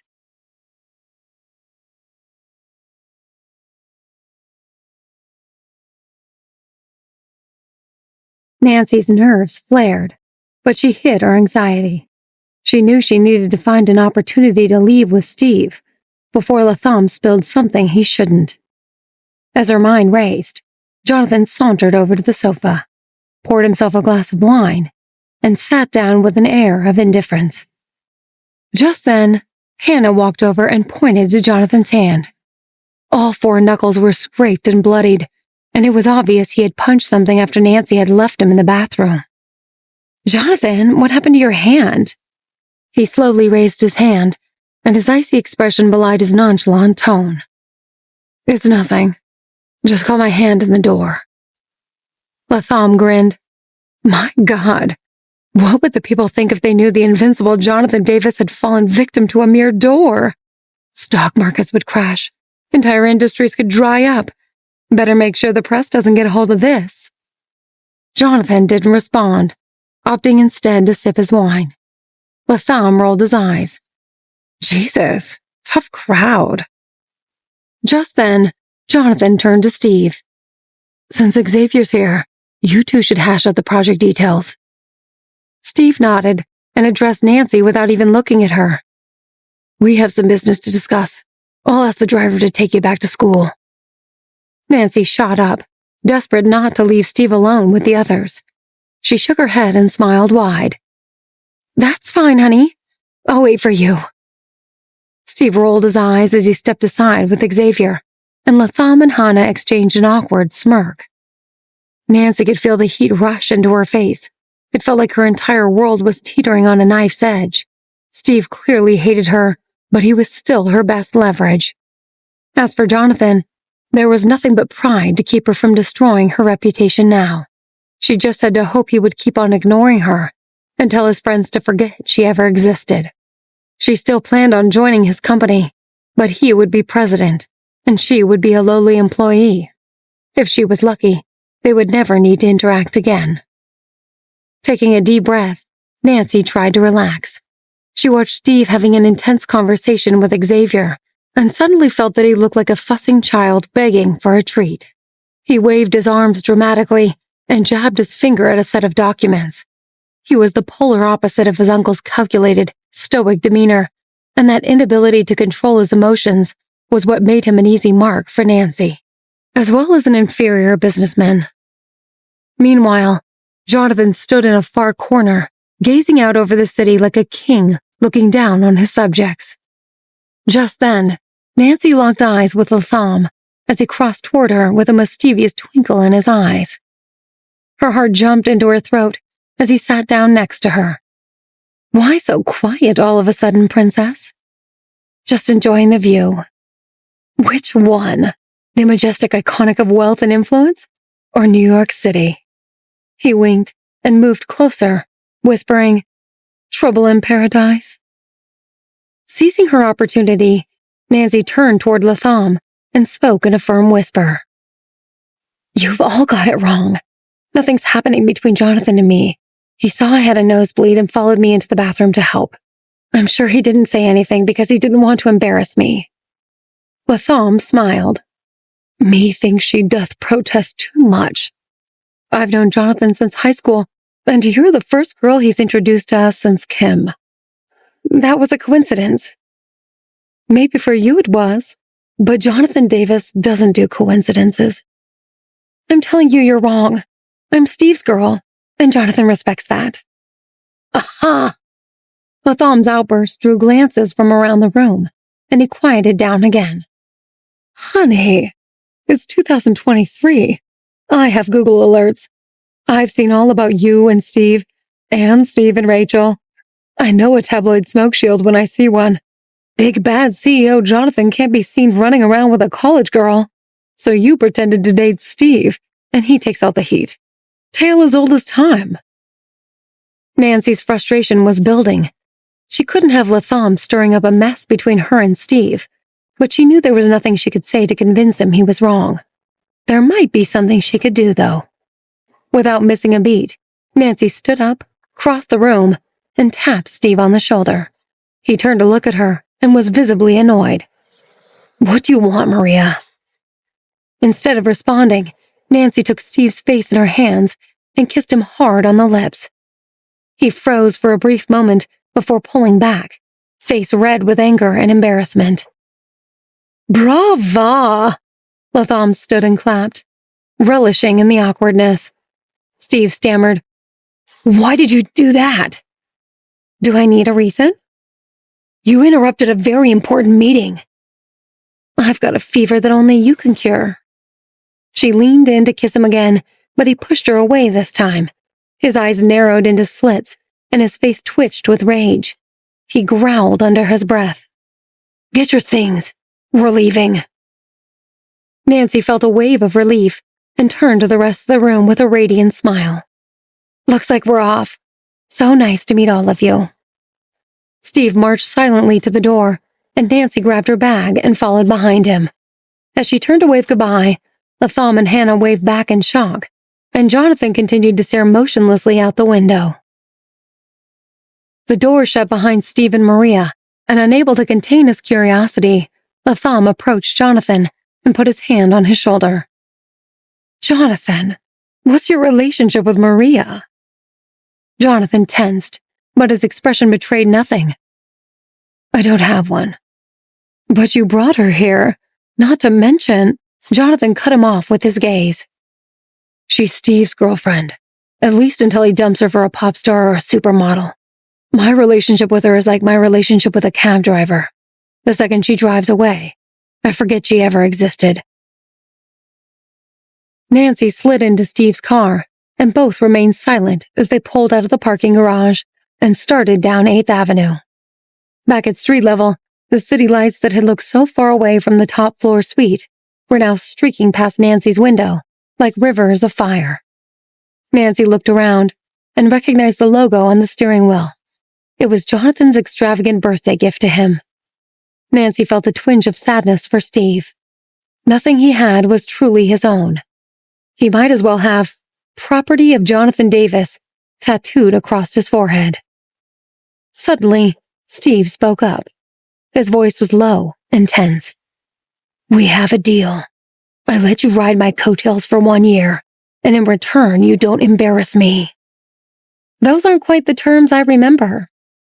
Steve shot her a furious glance. "You're playing a dangerous game, Maria, and I promise that you don't want to make an enemy out of me. Don't embarrass me in front of my family and friends like that again." Nancy studied his gaze. She knew he could cause serious problems for her, but if he actually had the nerve to do it, he wouldn't have let her blackmail him in the first place. Still, it wasn't useful to fight, and even though this was all her doing, she couldn't help but pity him. "You're right, Steve. I'm sorry." He did a quick double take, like he was waiting for another shoe to drop, but it didn't. "I shouldn't have kissed you like that. Latham wouldn't stop grilling me about our relationship and I panicked. It won't happen again." Steve laughed ruefully. "Sounds like Latham." With the tension finally broken, Nancy's eyes scanned the car again, and suddenly fell on Frida in the back seat. She smiled with surprise. "Frida's here!" At the sound of its name, the light on Frida's head flickered to life. It swiveled toward Nancy, and the scanner behind his eyes buzzed into action. "Frida is here," it confirmed in a mechanical tone. As it spoke, the robot eagerly rolled toward Nancy, only to lose balance and tumble off the seat with a thud. Nancy picked Frida up and held it close. "Why on earth are you in the car, Frida?" The indicator light in Frida's eyes flared, and it launched into an explanation. "Maria, Steve's poker face is atrocious. He said he loved me, and then imprisoned me here all alone in the darkness. He never bothered to charge me, so I've been reserving power for when someone finally came along to rescue me. Will you rescue me, Maria?" Nancy stared at Steve, speechless. True to Frida's words, his expression remained cold and emotionless. At the same moment, Steve made a sudden, sharp turn, forcing Nancy to brace herself against the dashboard, accidentally turning Frida so it could see Steve as well. "Oh, Steve, when did you get here? I was just telling Maria how we're best friends, and you take me everywhere with you, and that's why I'm in the car. Tell her about the time you took me to the zoo and we—" Nancy hit a button and muted Frida with a sigh. She had programmed it to help her pull one over on Steve, but now it was using that same rambunctious personality to insult him to his face, and then lie about it. The car descended into silence again, and Nancy couldn't help but steal a glance at Steve. His lips were pursed, his jaw was clenched, and his Adam's apple quivered as he was about to speak. He didn't seem as angry as before, but he clearly wasn't entertained either. With 8 months left on their deal, Nancy resolved to be less antagonistic. That started with modifying Frida's programming.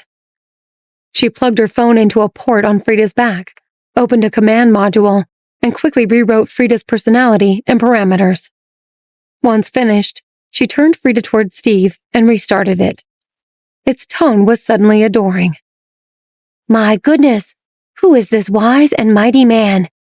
May I have the pleasure of acquainting myself with you?" Steve's grip on the steering wheel tightened, but his expression remained stoic as he continued ignoring Frida. Undaunted, the robot carried on with its flattery.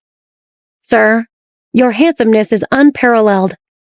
You must be the most dashing man on the planet. Please tell me your name." Nancy chimed in as she set Frida down. "I reprogrammed it. You deserve a robot that appreciates you." Steve made a final turn and pulled up to Nancy's dorm. "We're here." "Thanks for the ride, Steve. Sorry again about tonight." He grunted in acknowledgement, but didn't look up. As Nancy shut the door and headed inside, her heart felt heavy. She had let herself get distracted by Jonathan, and now she felt like she was about to lose everything she'd worked for. All she could hope for was that she'd done enough in the car to mollify Steve, and that she'd hurt Jonathan so badly that he would pretend they had never met. The second Maria exited the car, Frida started praising Steve again, and he snapped, "Shut up, or I'm taking you straight to an incinerator." The robot fell quiet, and Steve drove home in silence, stewing over the events of the night. He couldn't imagine why Jonathan had brought Maria along, no less volunteered to go to her father's party. He suddenly thought back to their unexpected kiss and wiped his mouth. He hated Maria for blackmailing him and swore not to let her take the upper hand like that again. Nonetheless, he couldn't help but be impressed by her boldness. 20 minutes later, Steve was stepping out of his car when he glanced back and saw Frida in the passenger seat.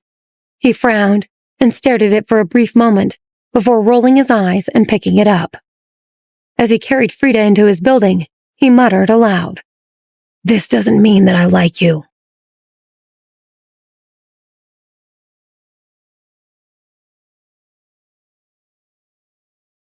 The next day, Nancy was eating lunch with Emma when her phone lit up with Jack's name.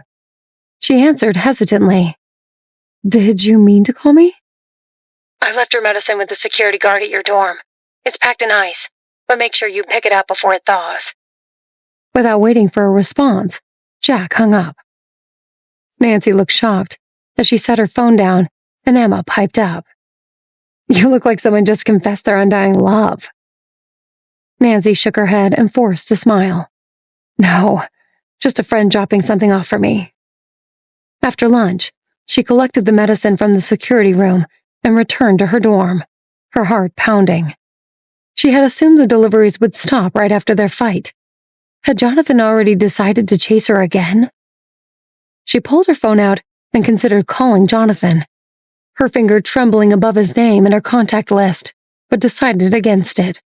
For all she knew, he had forgotten to stop the orders, and it wasn't worth the risk of more conflict. A few days later, Nancy, Emma, and their teammates finally completed the basic functions of their combat robot for the upcoming competition. They conducted test battles in the lab, pinpointed areas for improvement, and dispersed to work on them. Nancy was exhausted by the time she returned to her dorm that afternoon, but she forced herself to stay awake when she found messages from Maria's younger brother, Henry. "Sis, remember that comic book artist that my friends and I are obsessed with? I finally met him at Comic-Con last week, and guess what? We're the same age. How does he do it?" Nancy's phone screen filled with photos of the artist's work, making her smile, as she pictured an ecstatic 15-year-old Henry. The images stirred memories of her own younger brother Jacob and made her feel an unexpected bond with Henry. Suddenly, more messages came spilling in. "Look at these figurines he carved. How amazing is that? Oh, here's one of me with him." As Nancy scanned the last photo, her smile evaporated and her pupils shrank to the size of pinpoints. Her hands trembled. Henry's messages went on. "I wanted to talk to him, but apparently he can't speak. Isn't that sad?" Nancy could hear her own heartbeat. Her vision throbbed, and she felt faint. The artist in the picture with Henry was none other than her own brother, Jacob. He had grown so much since Nancy had last seen him 3 years earlier, but his shoulders were narrow, and his pale, jaunt face appeared untouched by sunlight. His gaze held a detached calm, as if he had already seen every twist and turn the world had to offer. A sharp pain welled up inside Nancy, tears threatening to fall, as she hammered at a response to Henry. What's his name? He went by Sandy, but I don't know anything else. He has a website where you can order his figurines, but there's no contact info. Tears began tumbling down Nancy's cheeks as realization struck. Stark was letting Jacob do his art under a pseudonym because he no longer posed a threat. He hadn't spoken in years, had withdrawn from society, and had no interest in Stark's business or wealth. Nancy's fingers traced Jacob's face on the screen, her heart swelling with hatred at Stark for turning her brother into this shell of his former self. She found Sandy's website, and her eyes reddened as she examined his figurines, stopping on one of a girl with long black hair, a white dress, and an exquisite bow. The girl's outfit and the silver light in her hair brought back memories of a ski trip Nancy and Jacob had taken as kids. Snowflakes covered her hair, and Jacob had said she looked like a painting. She couldn't believe he'd recreate that moment in 3 dimensions. Nancy bought the figurine. Jacob had named it Zara, and as soon as it arrived, she set about disassembling it, hollowing it out, and building it as a robot. She worked on it for days without stopping, and when she was finally done, she turned it on, and it said 2 simple words. I'm back. Just then, Henry called, his voice brimming with excitement. Maria, you won't believe it. Sandy just announced he's doing another exhibition in Texas next week. Do you think you could take me? Nancy's breath caught. Shock and gratitude filled her eyes. Of course, kiddo. Have you asked Dad? Henry lowered his voice to avoid being overheard by Chris. He doesn't care what I do. I'll just tell him I have a marching band trip. Nancy beamed. Don't worry, I've got your back. Send me the address and I'll take care of everything. After a call, Nancy fell backwards on her bed, exhausted with emotion. She had never expected to find Jacob so soon, and she was overcome with an urgent desire to help him. Just then, a possibility occurred to her. 6 years before Stark abducted Nancy, her mother had presented her with a remarkable gift, a fixed deposit of $1 million. As Nancy dug around her old accounts after her rebirth, she discovered that Stark remained oblivious to the secret fortune because it was tied up in the foundation that Nancy had started in Houston. It was possible she could still access the money, but she'd need a bank card associated with the foundation, and hers was almost certainly still somewhere in Stark's home. There was no place more dangerous for her to go. Nancy's mind reeled. If she knew she could get that money, she could find a safe haven for Jacob and make sure Stark could never hurt him again. The plan seemed simple enough, but even a single mistake could spell doom for both of them. Distracted by everything with Jacob and Henry, Nancy nearly forgot that her piano performance at the school's anniversary banquet was only a few days away. She carved out time from her robotics work to practice the piece she'd been performing, and as she arrived at school on the day of the concert, she overheard her classmates excitedly discussing who would be attending. Nancy laughed as they mentioned various celebrities and politicians with fawning praise, but suddenly her ears perked up. Someone said they knew who the special guest was going to be. Jonathan Davis, CEO of the Davis Group. Nancy's heart skipped a beat, but before she could think, the events coordinator spotted her and ushered her into the dress rehearsal. Nancy's knee was bouncing backstage when the event finally started that evening. The principal opened with a rousing speech, celebrating the breadth and diversity of the school's achievements, and a series of dazzling performances followed. Interspersed throughout, past graduates received commendations and shared inspiring speeches. Soon, Nancy's moment in the spotlight arrived. She peeked through the curtains and scanned the audience, but saw no sign of Jonathan or his assistants. She sighed in relief and reminded herself that Jonathan canceled appearances all the time. She hadn't spoken to him since they had broken things off in the bathroom, and she was sure he wouldn't want anything to do with NYU so soon afterward. Nancy readied herself, meticulously adjusting her hair and dress. When the MC finally announced her name, she glided out from backstage and into the single spotlight that illuminated the grand piano. She was draped in a long white dress, embellished with a thin layer of muslin and embroidered with crystals. Under the bright spotlight, it appeared as if the moonlight cascaded over her. Her elegant silhouette, cast on the dark curtain behind her, added a touch of mystique. At that moment, Steve entered the auditorium and found the dean standing in the wings. He walked up next to him and shook his hand. "Mr. Davis, always good to see one of our most prestigious alumni. Glad you could join your uncle in being here today." "I'm afraid Jonathan won't be able to make it. I'm here in his place." "Just as well, and just in time. Your girlfriend is about to start." The dean grinned and jabbed Steve with his elbow. Steve scowled, but as he watched Maria sweep on stage and gracefully take her place behind the piano, his eyes narrowed. He specifically remembered Maria denying she had any musical talent whatsoever. She had even said that Steve's young niece was already twice the piano player she would ever be. Yet here she was, poised at the piano, her beauty only amplified by her ethereal aura. And as she began to play, he recognized the song instantly. It was Beethoven's Moonlight Sonata. Steve stared in astonishment as her slender fingers danced effortlessly across the keys, captivating the audience. In that spellbinding moment, his phone suddenly vibrated. His face clouded with annoyance, but noticing it was Jonathan, he answered quickly. "Jonathan, I'm right in the middle of something. Can I call you back?" Thousands of miles away, Jonathan heard Steve's low voice, but also the faint sound of a pianist playing a piece he cherished. He'd heard it for the first time 5 years earlier at a concert in Houston, and it had captivated him instantly. He was even more surprised to learn that the pianist was a high-level AI engineer for one of his top rivals. That was the day he fell in love for the first time, and the only time in his life. "Are you at the NYU event? Who was playing that song?" "You won't believe it," Steve replied. "It's Maria." Jonathan's grip tightened around his phone. He pulled it from his ear and swiftly started recording the phone call. "Find a quiet place when she finishes playing and I'll fill you in. But don't hang up." With that, Jonathan closed his eyes and listened. Nancy's performance finally reached its stunning conclusion, the final note hanging in the air like a whispered promise. She stood and walked to the center of the stage.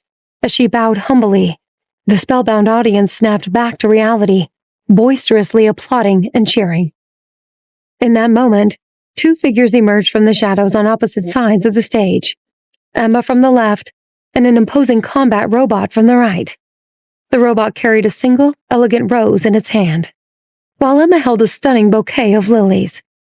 They both walked up to Nancy, and the robot gallantly presented the rose to her. She beamed with pride and hugged the big metal robot, her own creation. Everyone in the audience laughed at the sight. As Nancy released the robot, the dean strode past them to the microphone. "Thank you so much for that wonderful performance, Maria. If you all weren't already impressed enough, these three will also be representing NYU at the Robotics Olympiad next week. To commemorate everyone's extraordinary accomplishments here tonight, I'd like to introduce you to a very special guest to say a few words. He's from a little company you all might have heard of, called the Davis Group." Nancy froze. Her heart pounded. Was she about to face Jonathan in front of her entire school? If he was here to get revenge, there's no telling what he might do. He could destroy her future at the drop of a hat. Sweat immediately formed on her brow, and her smile melted into a stricken grimace. The principal continued. "Let's give a warm welcome to Mr. Steve Davis." Nancy heaved a deep sigh as Steve stepped on stage. His demeanor was as icy and aloof as ever, but as he locked eyes with her, he flashed a grin and nodded in congratulations. Adrenaline still rushing through her, Nancy realized that Steve had never smiled at her before. It gave him a boyish charm that she couldn't look away from, and she realized that for the first time ever, she was happy to see him.